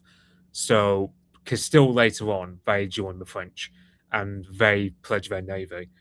The thing about the Castilian ships, they're quite a bit bigger compared to the average English cog of the time, and you have like these towers on the Castilian ships, like for crossbowmen. So the French were thinking, okay, this surely must deal with a longbowmen who were quite deadly in dealing with French crews on their ships. The Battle of Winchelsea happens, where I don't think we lose a single ship, despite the disadvantages we had. We won quite handily, like we routed the Castilians, and that was the last time Edward would lead troops out in the field, sword in hand. But you can't attribute. But one thing about it is these victories can attribute in large part to Edward's own inspirational leadership, with sword in hand, fighting alongside the troops. Well, it's a bit like at the Battle of Crecy, when some people were worried about his son, the Black Prince, who was still quite a young chap. He was a teenager still. And they ran up to the king and said, you've got to send him reinforcements. And the king just turned around and said, no, let him win his spurs. He did actually send him about 40 knights and men at arms, but that's a pretty small reinforcement. But, Yeah. And also, the Black Prince, when he received his reinforcement, there was like a mound of corpses right next to him, and apparently he was laughing in the face of it, going, "Oh, I do not need this help. Oh, I do not need this help, but thanks anyway." Or some words to that. Yeah, the Black Prince was another great warrior, and if you're interested in him, we've got a video on the Black Prince where we also talk about his own victory at Poitiers, which was the second of the big trio of massive English victories in the 100 Years' War. And that one was purely the Black Prince. The king wasn't at that battle. So, and also probably would have made a great English king if he hadn't have died of disease, sadly. Yeah.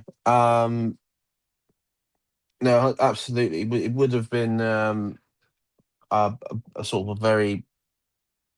I mean, he was legendary in his own right. He was, um,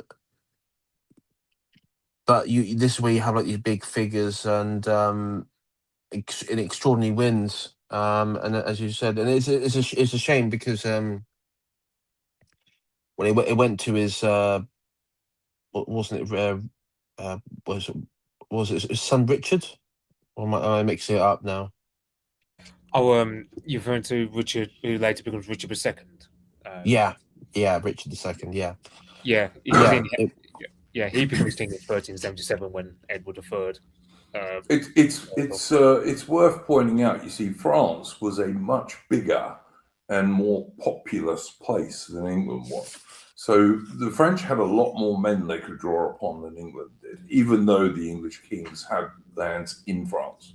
Yeah, So this is one reason. this is why English armies always are outnumbered when they're fighting in France, which makes it all the more extraordinary that we were winning for so damn long, you know. Yeah, and that's the thing. So Philip the Fair, like Philip of Valois, he even before the Battle of Crecy, for example, but throughout his reign in general, he was quite cruel and paranoid. Like, for example, there was one French merchant by the name of Simon de Poulier in the town of Compiègne, famous for other reasons. He said in a private family dinner he would prefer if the English king won over Philippe because the English king was a lot saner and a lot easier to work with. So the French king had that guy personally just tortured and executed in the middle of Paris. So just to get like an image of a massive contrast between Edward III, chivalrous king as he was, versus a French king who was very much a cruel, paranoid tyrant who was, and it's worth noting, he was paranoid because you got a factor, well, his dynasty being on the throne, he's the first of his dynasty on the throne, so he's always seeing red, he's always seeing danger around the corner because French nobility, of course, are not exactly, they can be very proud, but also they can be very prone to infighting when times get really tough, which is what happens.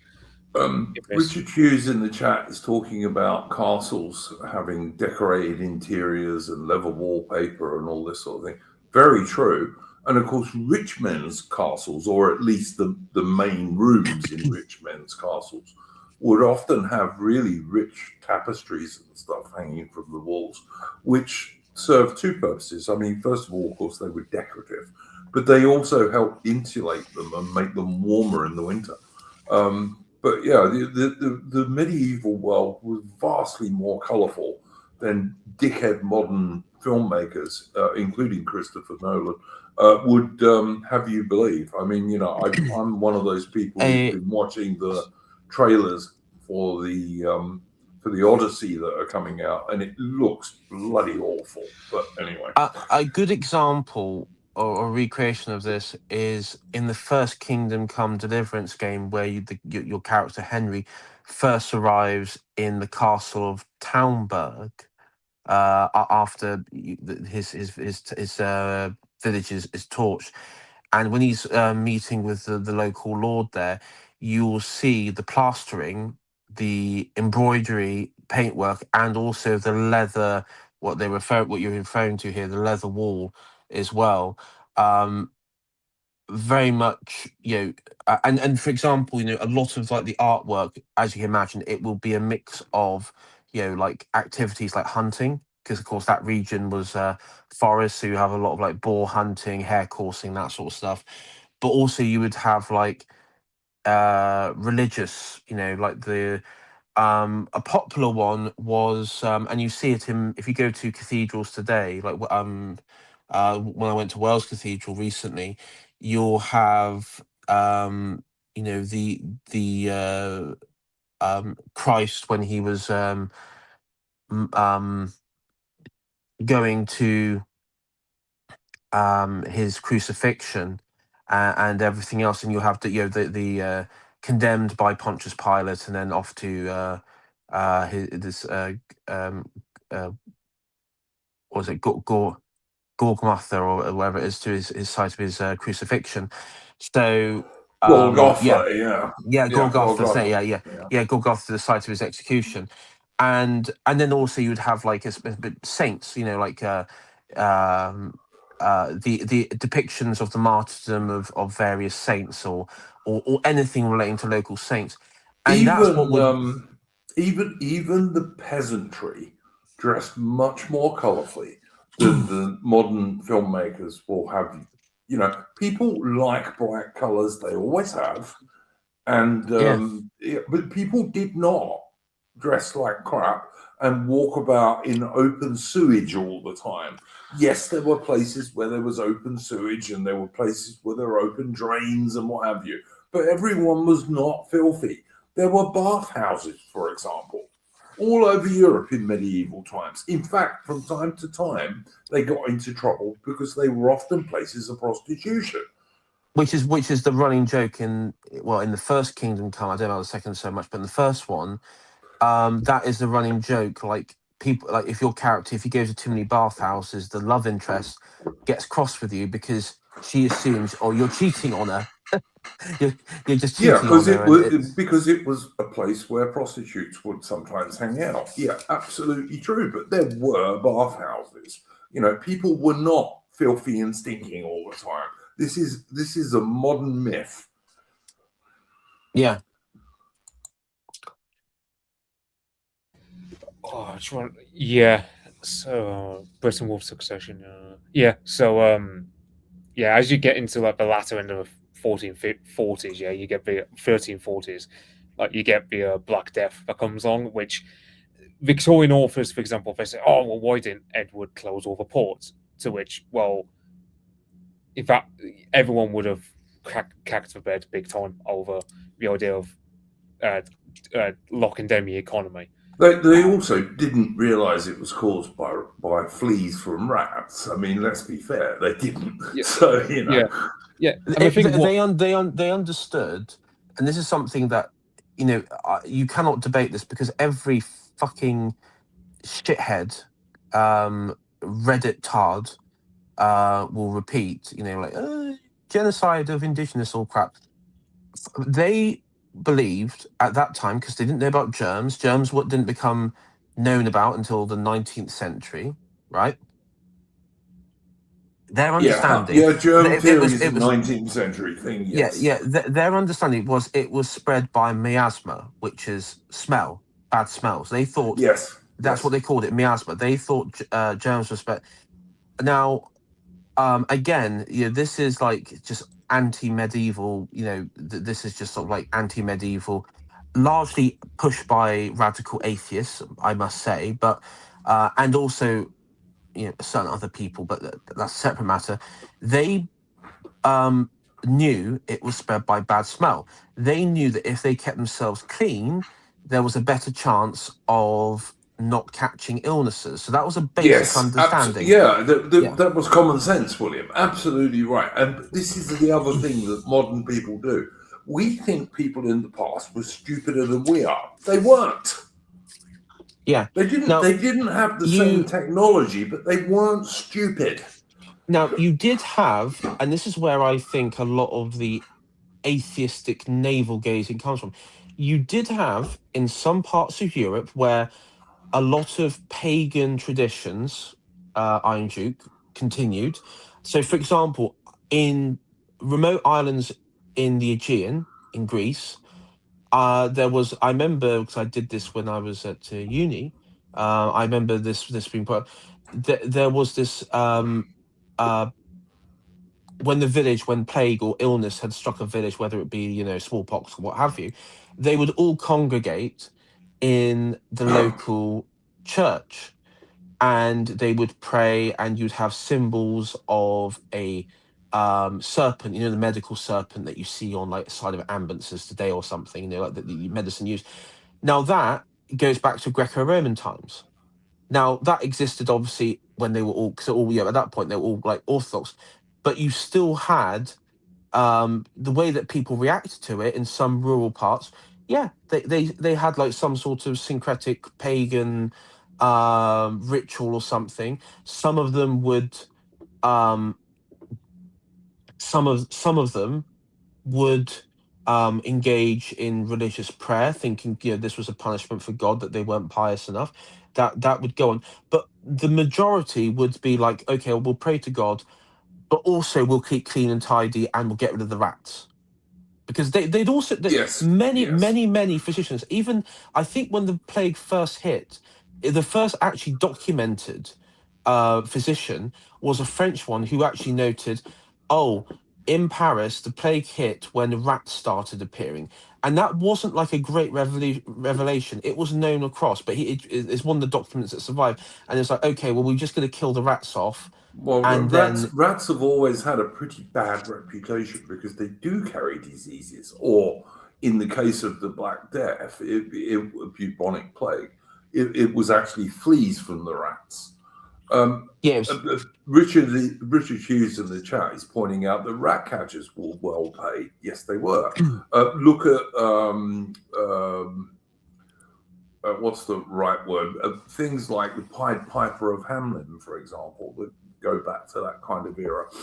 It's also worth pointing out that ultimately, the Black Death in England was actually probably an advantage to England and Britain, because it really ended the feudal system in England much earlier than it was ended in mainland Europe,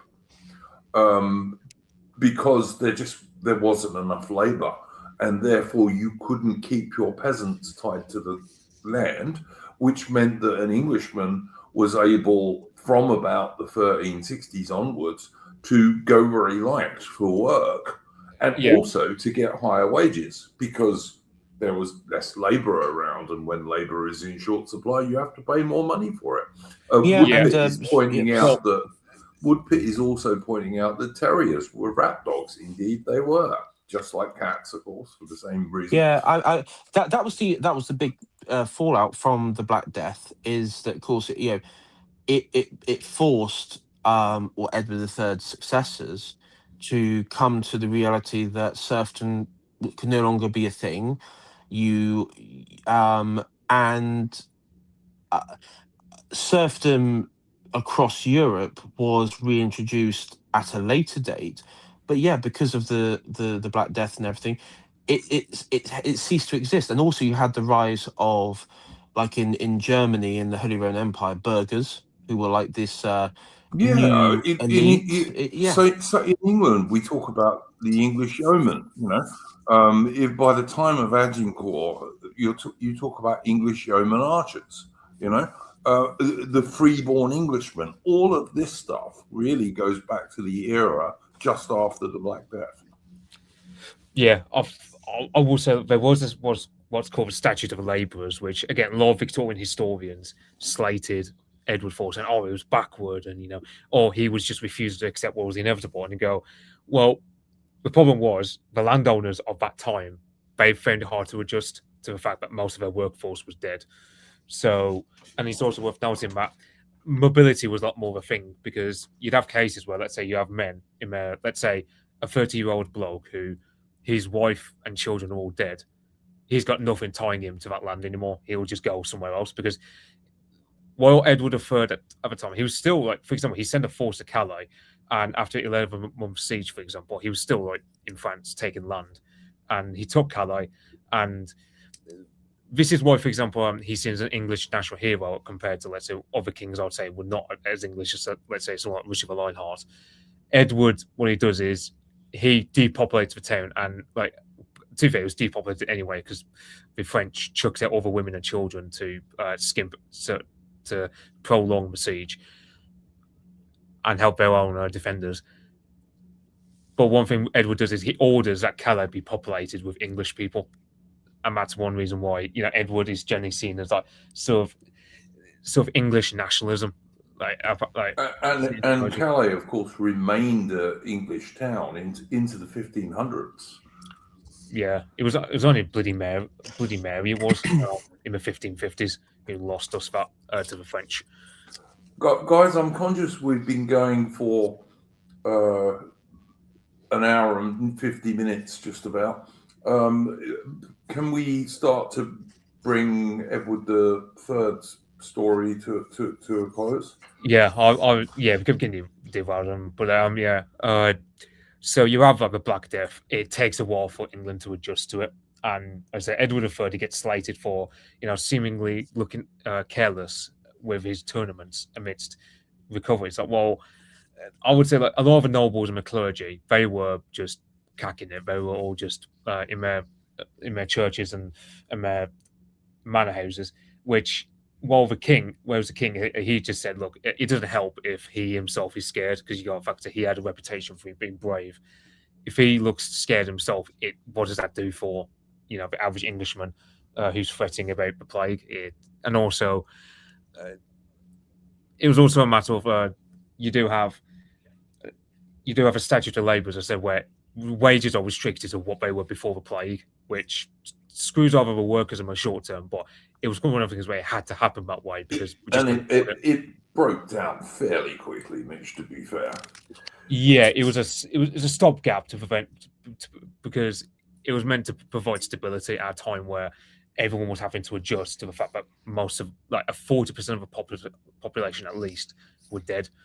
Although it's probably probably closer to half, because I know in Norway, for example, it was 60% of their population that died off, for example. So yeah, I mean, the other thing is, when people are saying he didn't do enough about the Black Death, there wasn't a great deal that a medieval king could do about things like the Black Death. Yeah, there really wasn't, other than, as you say, put a brave face on it. It was unfortunate because Western Europe, particularly like France, England, Italy, or the various Italian states at that time, and of course, like Norway, where you had these, and the Low Countries, where you had all this trading and trading hubs, obviously got it worse, because that's how the Black Death was coming in. But if you look at somewhere like Bohemia or Poland or Eastern Europe, it didn't actually. I mean, they had like waves of it, but it wasn't as bad proportionately compared to Western Europe. And that's why you had the rise, as Richard mentioned, why Bohemia came out as a very wealthy kingdom. Mainly due to its mining, its silver mines, its various mining aspect. That's basically why it became as wealthy as it did. But it also did not suffer that much compared to other parts of Europe with the Black Death. But I think you could make a very strong case that England, for example, in, let's say, the 1370s and 1380s, was probably a better place than it had been. If you were like a peasant, it was probably a better place in the 1780s than it had been in the 1740s. Sorry, in the 1380s rather than the 1340s. One thing you find is I can't remember. There was a book on the abolition of serfdom. But one thing that you did find at this point was with the population in England and France drastically reduced, you actually had a healthier population. So infant mortality declined rapidly, like it rapidly declined in this period. And then that's why you had by the start of the 15th century, you had a population bounce back effectively in not to the same extent, but you had a significant population bounce back enough that it kept England and France didn't just become these backwaters. Oh no, absolutely not. But particularly in England, by the 1380s, wages were rising for ordinary guys, and if you were a big landowner, instead of having serfs tied to their land, you had to depend on groups of men who would move around in the harvest season, for example, to do harvests, and would negotiate pay rates, which they were then allowed to do. Yeah, and I'm just conscious of you have then in the 1350s, you have a renewal of the conflict once more. You have a Battle of Poitiers. It's also worth noting that just after Crécy, like 2 weeks after Crécy, the Scottish King David II was taken captive at the Battle of Neville's Cross. So you have that, and then after Poitiers, you have the French king and the Dauphin taken captive. So at one point, like Edward is like rubbing salt into the wound by organizing dinners where he's serving the French and Scottish kings right beside him at the dinner table, and like just rubbing salt into their wounds, so to speak. And you do have like this sort of deal where the Dauphin is let go in order to raise money to pay for the ransom of not just himself but also King Philippe. And then when the Dauphin reneged on the deal, the king voluntarily went back into captivity under Edward, and he died in captivity to be succeeded by the Dauphin, whose name I forget. But yeah, but the thing was, by 1360, you do get what's called a Treaty of Bretigny, where you have basically, and most of the holdings we had, like you think of Ellen of Aquitaine, mother of Richard of Leonardo, her holdings in western and southern and southwestern France were given over to Edward, and in exchange, Edward III he renounces his claim to the French throne. So you have the Black Prince who's set up in Aquitaine, and he runs it. But in the 1370s, starting from 1369, what's called the Caroline phase under King Charles of France, a lot of those gains are upended over time.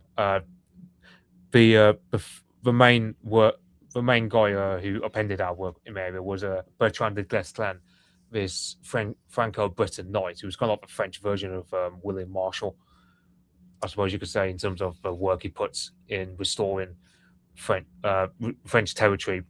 And so by the time you get to the Lancastrian phase of Henry V resuming the conflict, we've basically got Gascony and the area around Bordeaux at best, and Calais. And it's only under Henry V that we get Normandy and Aquitaine and Poitiers and so on. But then, as I said, that goes also over tit. And yeah, the thing was, when in 1376, Edward III was sort of broken when he found out that his son, the Black Prince, had died. Because to be fair, the Black Prince was wasted for years. With a long story, I explained in a previous stream about the Black Prince.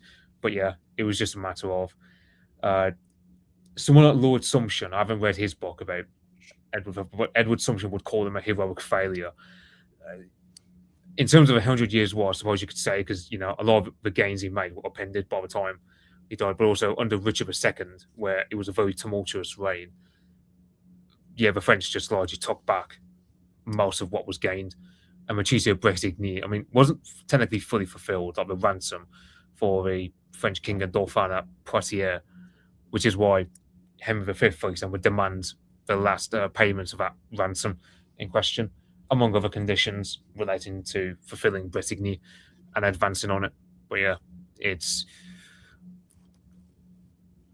Yeah, and... Yeah. I would say in terms of like Edward III, like, he certainly does not deserve this reputation that Victorian historians painted upon him as being like this brutal tyrant, avaricious and greedy, as well as nonchalant and careless, and just being a brutal warlord. Like, he's very much of a sophisticated guy. I imagine someone at Apostolic Majesty would. Because you could compare Edward III to the Sun King, like Louis XIV, in terms of how much he builds up Windsor Castle, for example. Because at one point, I believe he spends about $5,000 a year, like £5,000 in money back then, each year to build up Windsor Castle as well as Nottingham Castle. But unfortunately, a lot of that architectural work was neglected in the Tudor era, or some of it was inadvertently burnt down in the Victorian period. Like, I believe there was a fire at St. Stephen's Chapel at Windsor Castle in 1834. So it's one of those things where just there's a tragic angle to it as well. Late Georgian era, that one, Mitch. Oh yeah. I don't know. Late Georgian. Queen Victoria came to the throne in 1837, I think. So yeah. But yeah, I get what you're saying. William, any I'll ask Mitch in a minute, but for William, any final thoughts on Edward III? I mean, of course, with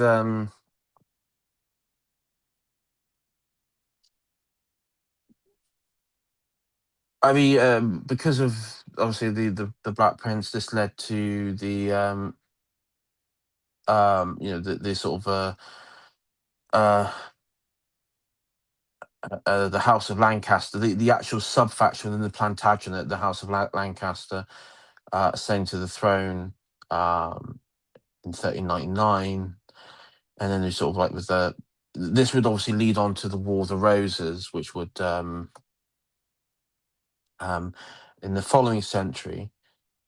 But I would say, he it was very. I think if he on the outset, when you look at the start of his life, um, you could see very quickly that he would either just be a very like poor puppet king, or just be totally usurped. I think if he didn't act against Roger Mortimer, I know a lot of the anti-Roger Mortimer stuff is just propaganda, but there is truth to it in the sense that Roger Mortimer was setting up his sons to have, I think to be princes. They was treated as princes at the coronation. I don't think that was just a coincidence. That was symbolic, and I think the likes of Montesquieu and Montague and Clifford and Clinton and others who were the co-conspirators who became, the Gartonites, were right to act in the way they did because you know they would have been usurped by um, um, by Mortimer, and history itself would have it would have been different. It would have been, and I So, think so he was a good English king. Is the point you're making, William? yeah, and I think I mean a lot of Whig historians denounced him. Um, I think a lot of it is down to I mean he was a very pious king. He did have you know his various he loved women, so there was that, but I mean that was you know to be expected, but that time it was quite common. But he was a very Not pious king. necessarily a bad thing, to be honest with you. I'd sooner No, have someone who loved women than loved men. But anyway, yeah, yeah. No, he enjoyed the company of many women, and he didn't didn't sort of go mad with it like Henry VIII or anything like that. Henry VIII or anything like that. But yeah, I think unfortunately, because of the way the Plantagenet line ended and the Tudors and everything, the later you go on in the Plantagenet stuff, that there are like certain historians who are just like nah, the Plantagenets are rotten and the Tudors are great and all that sort of stuff. And but I think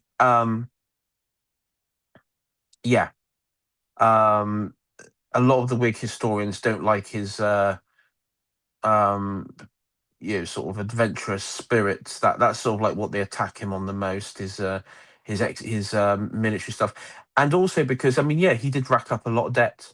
Uh, there was a lot of corruption while he was away at war.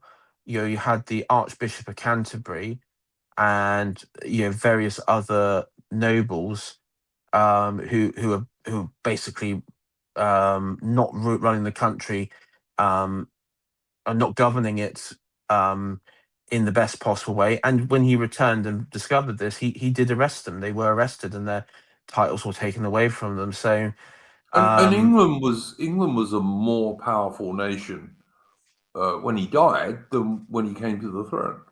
yeah, I mean, this is the thing. When he came to the throne, it was in the grips of a like the Franks. If you think back to what happened to the Merovingians, you had the king of the Franks, but in reality it was the Carolingians, what would be the Carolingians, the mayors of the palace, who would actually be the real rulers, and the king would just be like this puppet head who would be laughed at and viewed as a joke. 100%. Yeah, And absolutely, William. that's how, and he seized power, and he got rid of Mortimer and all the other, and that crowd asserted his own authority, and on top of that led successful wars with France. The Black Death again could have finished him off, and it would. I mean, the Black Death was. I mean, yes, it was apocalyptically bad. It was horrendous, but he still was able to lead the country to bounce back from that. And his death in 1377. It was a wealthier country. It was a stronger country. It still had debt to it, but it was a stronger country, and it was a more united country. You didn't have like this, you know, I guess you could say you didn't have like the level of factionalism that you had at the start of it. Yeah, I think one of the things that you get these days is particularly with modern lefty arsehole historians, of whom there are far too many these days. People will say, "Oh, there was no such thing as a nation in medieval Europe." But I don't think that's true of England. I think certainly by Edward III's time, you could really talk about England as an English nation. It really was. Yeah, absolutely. It was like, and also the St. George's flag became a more common symbol with England, because at that time St. George was, as a national symbol for a state, was probably reserved largely for like the Genoese, that they used to, so that'd be like a very symbol. It would be hearkened to, but to the Crusades, like of the past. At this, and also during his lifetime, early in his rule, the Templar order was effectively wiped out by the church. So a lot of properties, but you still had a lot of that sort of. He still kept the Templar aesthetic and the properties as it was. It was like he did preserve it, even though the Templars were, sort of, snuffed out as an order. And he rescued the Saint George from just being quite a relatively obscure saint. As I mean, when you think about saints today, I mean, you have like you have so many. Saint George is probably the most recognizable, for good reason. Being the patron saint of William, soldiers. you said earlier in the stream that he had his archers wearing a cross of St. George as an early form of field sign, uniform, whatever you want to call Uniform, yeah. it. Yeah. And of course, in Henry V's time, he did that too. His English archers and men at arms used to wear cross of St. George coverings. And it became recognized as a symbol of England. It just did. And of course, I'm sure we've all read Shakespeare's Henry V, and when he's storming Harfleur, he says, "What is it? Cry, God, Harry, and St. George." St. George, yeah. Yes, it's a big deal, and it's how you create a national identity. So very important, very important, very important. And the reason why, the reason why it's important, particularly, and the St. George, the flag of England and Englishness, why it is, even among, unfortunately, people on the right, it's not something which is fully embraced by a lot of people, particularly people I know.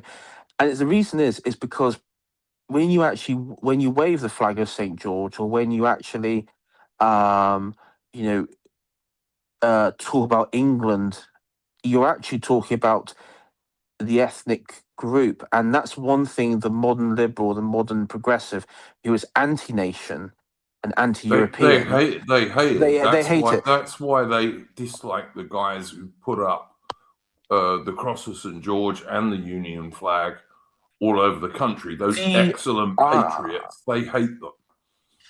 the Union flag, I think, is somewhat partially acceptable because unfortunately that can be, you know, co-opted for more globalized people, and unfortunately it is, and it's one of those things. But with England, it's exclusive because you're either English or you're not, and also there is a deep because the cross of St. George is religious. It is a religious symbol because it's a Christian cross, and It's also a conqueror's symbol, though. Let's be honest, William. It yeah, is. yeah, it's a conqueror's symbol and a Christian cross, and the red. I mean, it's blood. It represents blood. The pure white is purity, the red is blood. It's the purity of heart and the blood of the warrior, and that is the symbol. And that sort of thing liberals hate. And when you talk about it, a lot of them think you're mad. I've had the Yeah, because conversation about it. they just don't understand it, William. They don't. See, when I look at an English flag across the St. George, I think about all the Englishmen who have conquered under that flag going back to the Third Crusade in the 1100s. That's what I think when I see it. And it's a source of pride. And that is what the lefty liberals detest. Yeah. And I also think one of the earlier examples, a very early example where it was used by English and Portuguese was during the Second Crusade, when English crusaders helped a Portuguese king who was besieging Lisbon from one of the Islamic Moors during the Reconquista, and both parties were very visibly the sort of flags and heraldry in use was more not just their own, but predominantly it was the cross of St. George during the siege. William, I'm sure Mitch will tell us, the St. George is a big deal in Russia, for example, as well as England. But his relationship to England, I think, is probably the strongest of all nations. I mean, you got Georgia, which is literally, it's you got Georgia, which is named after George, and the flag itself, probably, which is not surprising. Bear in mind, you have Georgia, and one thing you find countries which are on the border with, particularly Christian countries that are on the border with like Islamic or non-Christian nomadic horde type societies tend to orient towards St. George.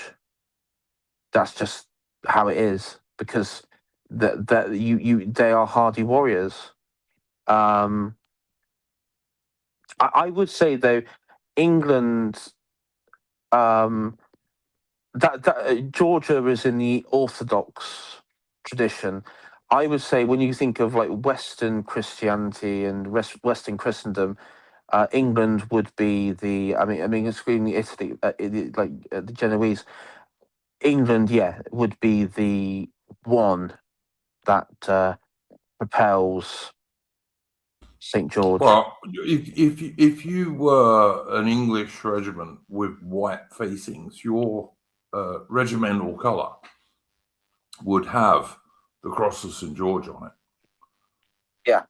If you had white facings, other regiments had the facing colour on the whole of that flag, but the regimental colour of a English regiment with white facings was always the cross of St. George. And of course, if you look at the Royal Navy White Ensign, it's basically the cross of St. George with a Union flag in the top quarter. So, you know. Yeah. No, 100%. So, and that's the legacy from Edward. That is the legacy from Edward at the end of the day. Not a bad legacy. Hundreds and hundreds and hundreds of years later, if you ask me. I'll come back to you in a minute, William, so you can plug your channel and anything else you want to plug. Mitch, final thoughts on Edward III. Yeah, so with Edward III, I mean, it's very, very deep legacy in terms of, for example, you know, our royal family to this day is called Windsor because Windsor Castle just happened to be the most prestigious castle in the country, and it was, for example, where Edward III was born, and it was a castle he spent the most money in renovating and improving. Where he also had, for example, that round table, among other, as well as of course Saint Stephen's Chapel, which sadly burned down. Does that round table still exist, Mitch? Or is it only a replica? I know there's a replica, but is it the original one? I don't know. No, I believe like one time when because he was renovating it back in the 1350s or 60s, and I believe a round table went and it was replaced by something else. I can't remember off the top of my head what he replaced it with, but yeah, you have Is that the first recorded like even by a king? That's like the first recorded sort of time of LARPing, just LARPing as Arthur. Yeah, pretty much. Yeah, and it's as for like let's say something like, I don't know, but sort of recovering from a plague again, it was, you know, if it wasn't for Edward, we probably wouldn't, you know, it's like, for example, in France they had a big level of instability called a Jacquerie, where the royal family nearly got slaughtered were it not for Edward the Black Prince and his knights literally saving the French royal family from getting slaughtered by the peasants in the midst of all the unrest from after the plague. Whereas we never had that until, of course, Wat Tyler with a peasants' revolt under Richard II. That was like many years after the fact. Although it's also worth pointing out that Wat Tyler and the Peasants' Revolt, they weren't really after killing the king. No, the king went and met them, and they were quite polite to him. Didn't do him any good, of course, but it was the Duke of Lancaster. It was the Duke of Lancaster, and was it Duke of Norfolk? It was after them they wanted. It wasn't the king. No. Yeah, they were. The king was able to go and negotiate with them, and he actually conned the poor buggers. Actually, because they weren't after killing the king, they had every chance to kill him if they'd have wanted to. Yeah, and it's another part of Edward's legacy that it's both good and bad. So one thing he does is he brings in, he creates new duchies. So duchies of Lancaster, Clarence, and York. So, for example, you have his third son, I believe it was, or second or third son, Edmund. He gets created as a Duke of York, and it's from him you get the Yorkist side. And then after him, there's John of Gaunt, who becomes a Duke of Lancaster, and it's from him you get the Lancastrians.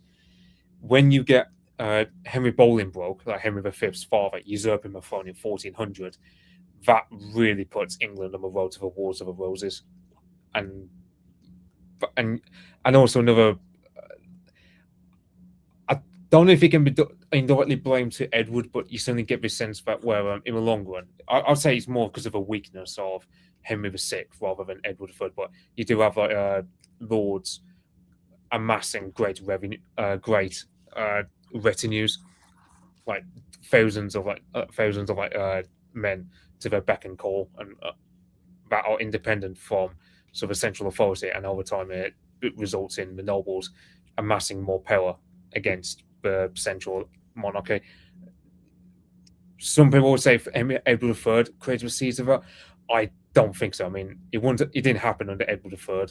It was only under Henry VI, and his reign that really took off because there just wasn't a strong central monarch at the helm. Which is quite funny, because at the same time, before England was a very centralized kingdom compared to France, where the French kingdom was pretty much, areas around Paris, and then the various vassals, which couldn't be, at best, like Burgundy and stuff, would just do their own thing, even though they were normally under the fealty of the King of France. But as time went on, France actually started to shape into what we envision France today, and became slightly more centralized, while England reversed briefly, and then and then of course you had to play it within the Holy Roman Empire. You had, I think that you could see the decentralization there went just too far, and then it sort of, you had states within that became like more centralized, like Brandenburg, and of course the Kingdom of Bohemia, which became a bit more centralized, and and so on. Where would you guys rank Edward III in a list of great English kings? Now, Top three in my wait 1 second, Mitch. My greatest English kings would probably be Alfred the Great, Henry V, Richard the Lionheart would be in there somewhere. But certainly Alfred the Great and Henry V are my two greatest English kings. You guys may well vary on that, but where would you rate Edward III on your list of top few English kings? I would say third. It's either second or third for me, because I would say, like, for example, one thing Edward III also brought a change was so in the Middle Ages, for a long time, the only languages used by the institutions, such as the courts, were either French or Latin. But Edward III, in 1362, he changes it to English. So for the first time, you have Englishmen able to defend themselves in court speaking English. That's a really big deal that I forgot, Mitch. Thank you. Yeah, very true. Really big deal. Yeah, because previously it was under either French or Latin, which of course the average English peasant isn't going to have a clue on. So that's another thing that Edward III brought, and that's why, as to this day, like Ian Mortimer's book, we'll call him the father of the English nation, because in terms of, I mean, I don't buy into the whole idea of like, nations have never existed up until the last few hundred years. Like, I would say England. Yeah, that's nonsense. In terms of England, that is nonsense. It might be true in many mainland European nations. It isn't true in England. It's not, for example, France is a bit sketchy, because it's like, okay, you've got, so if you have a concept base comes from France, it's called a Gallicization. The country is named after the Frankish, a Germanic tribe, but they speak a Romance language. Like, it's a very, like, France is a very weird country in that sense. Like, they have trouble defining themselves. I would simplify. I mean, maybe I'm oversimplifying it.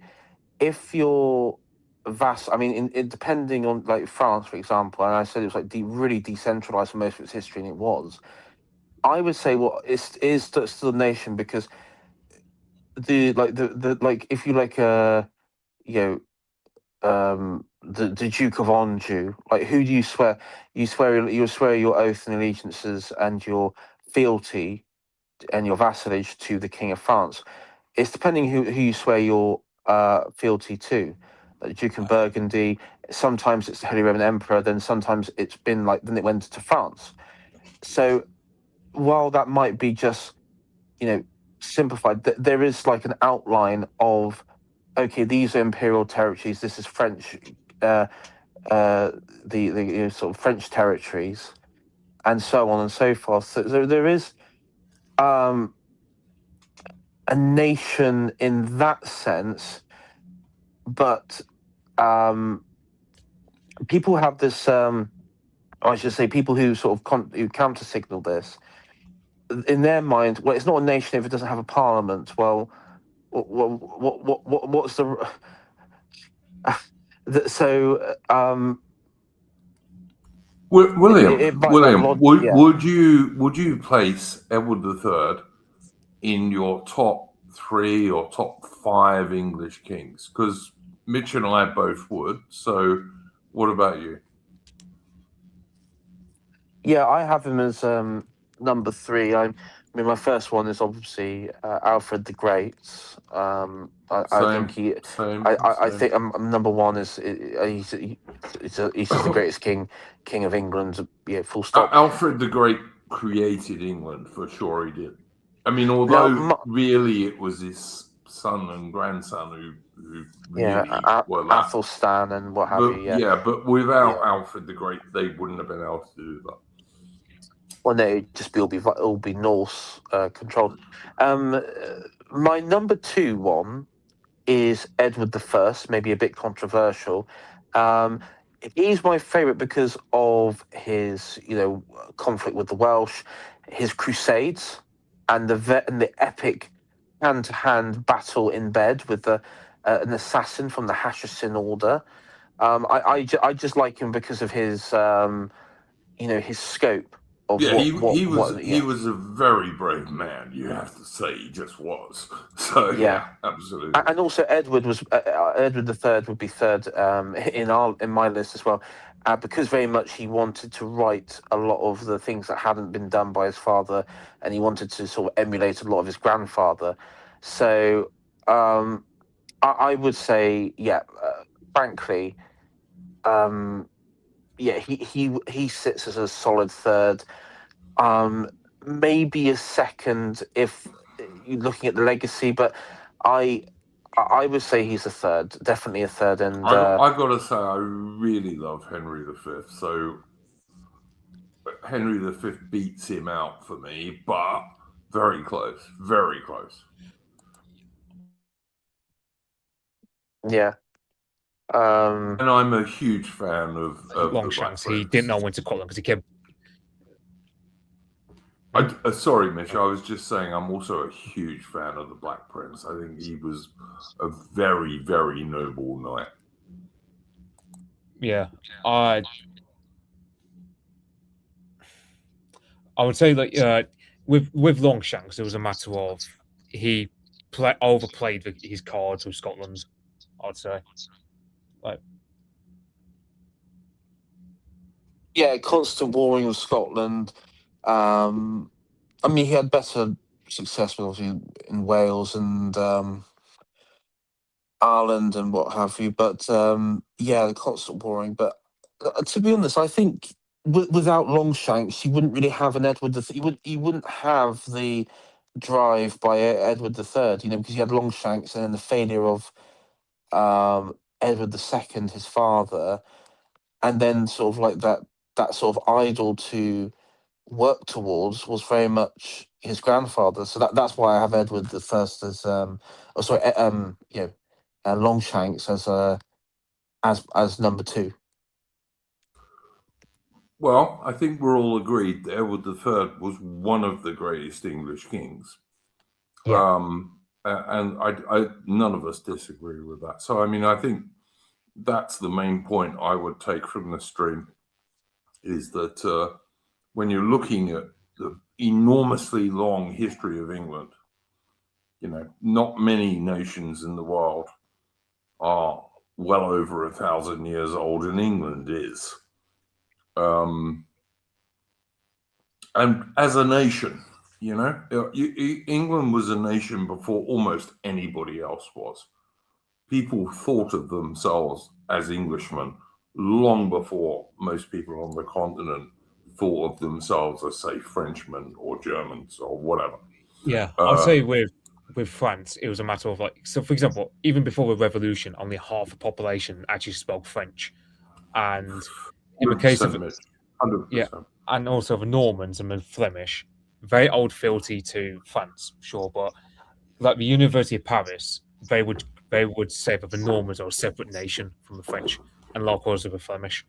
So it's kind of one of the things where, and it's like, France and the Holy Roman Empire I kind of see as like similar in that sense, kind of like they're kind of like empires in a sense. Like with the French, like southern France, for example, spoke a different language compared to the north.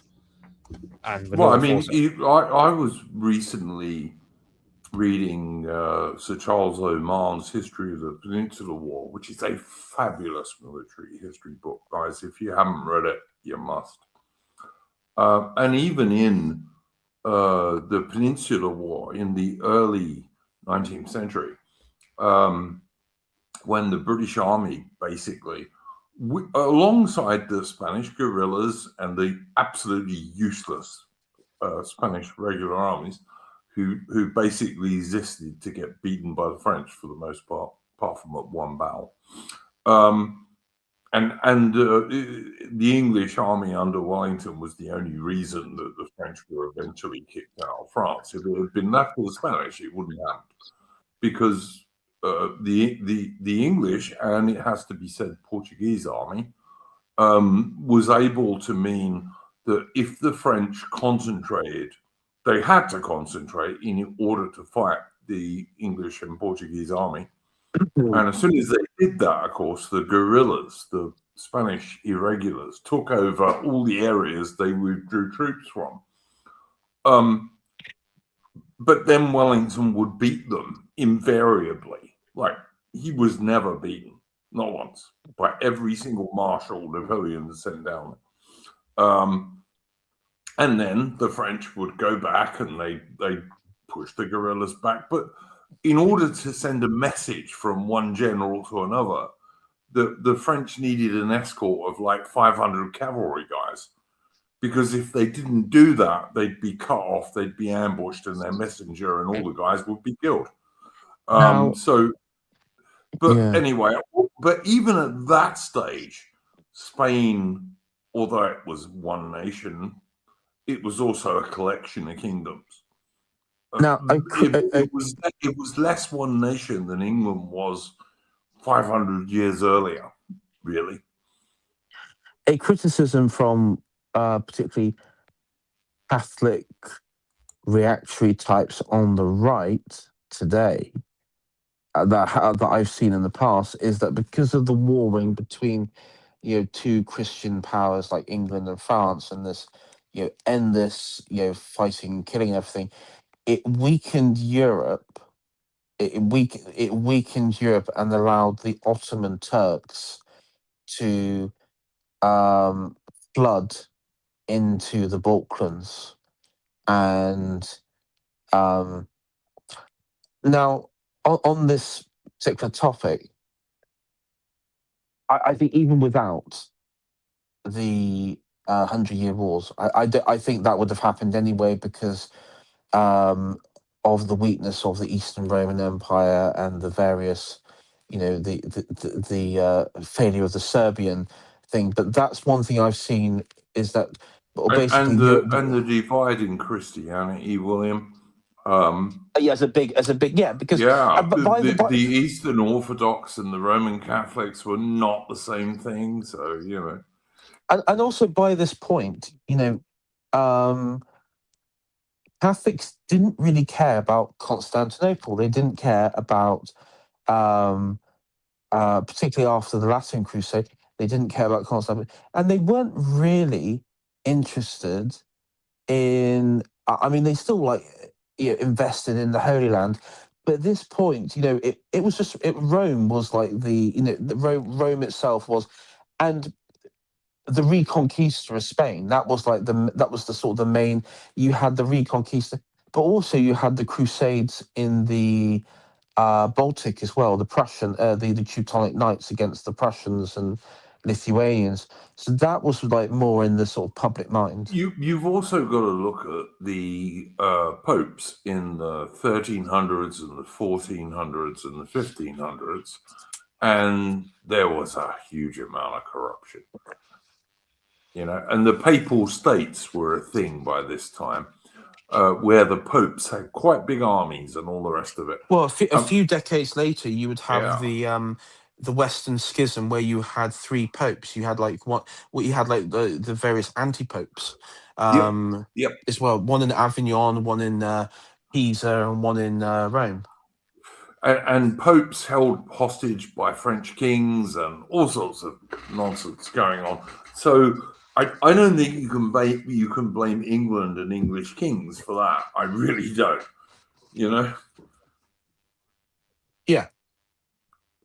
But anyway, I think we probably covered our subject pretty well. We've gone 2.5 hours, more than. William, what would you like to plug, sir? Anything you're doing or your channel or anything like that? Yeah, just William Grenville, check out my channel. And also, if you haven't, join up if you can, volunteer for the Pendragon, the castle restoration project. Yeah, can you just give people a really brief outline of what that is, please, William? If they So don't know. we're going to be restoring castles within Great Britain.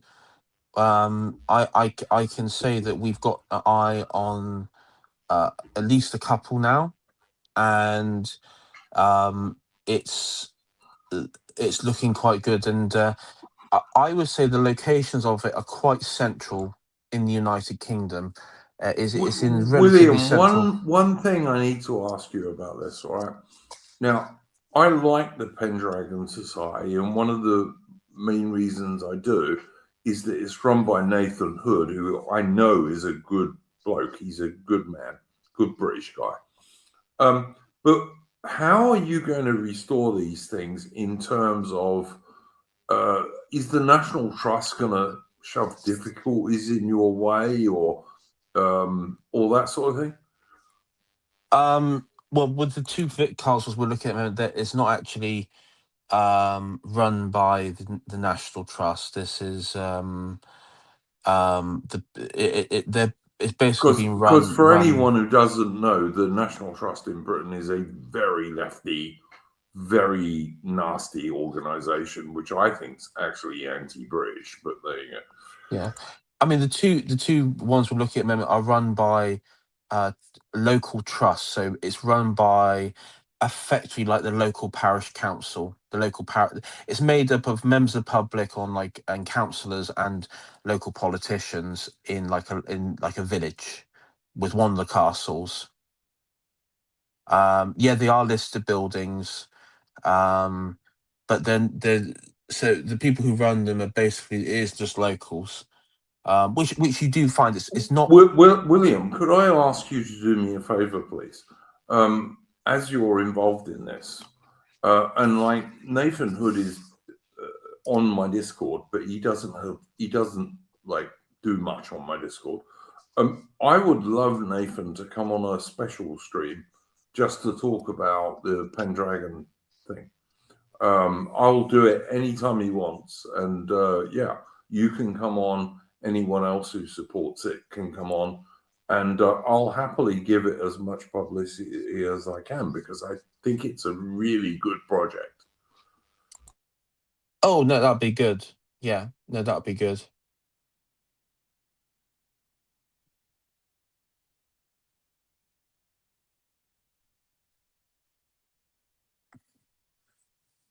Yeah, 100%. Sorry, your channel is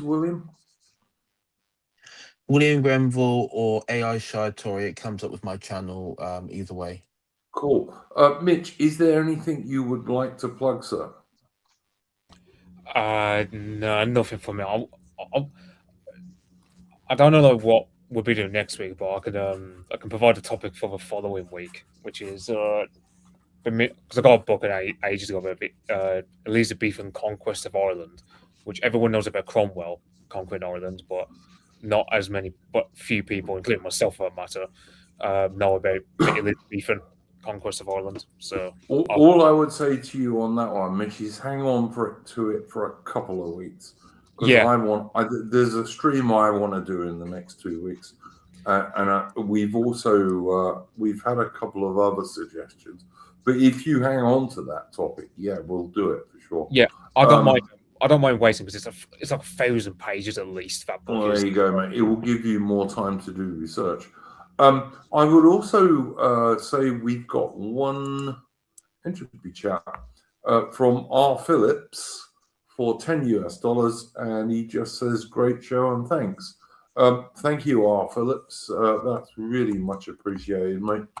I spend more on this channel than what it costs me money to run this channel, basically. So every donation helps a bit. And I'm on a fixed income because I'm semi-retired. So it's not like I can just work a bit harder and make some more money. I had a triple heart bypass a while ago. And so my working days are pretty limited, to be honest. I do some writing, but that's about it. But anyway, yeah. Thank you very much to my guests, William Grenville and Mitch. I will just remind William Grenville again, please get Nathan to come on with you and anyone else he wants, apart from Greenville or whatever his name is, who I don't like. But anyone else, he can come on and he can talk about the Pendragon Society for an hour or two if he would like to, because I think that's a good British project. But yeah. Anyway, thank you, William. Thank you, Mitch. We will be back on Saturday, British time, early Sunday morning for me, when we're going to be talking about politics and current events and current affairs and all the other bullshit that's going on at the moment. Come and join us for that. And in the meantime, don't let the bastards grind you down. All right, guys. Thank you. Go well. And yeah, be well.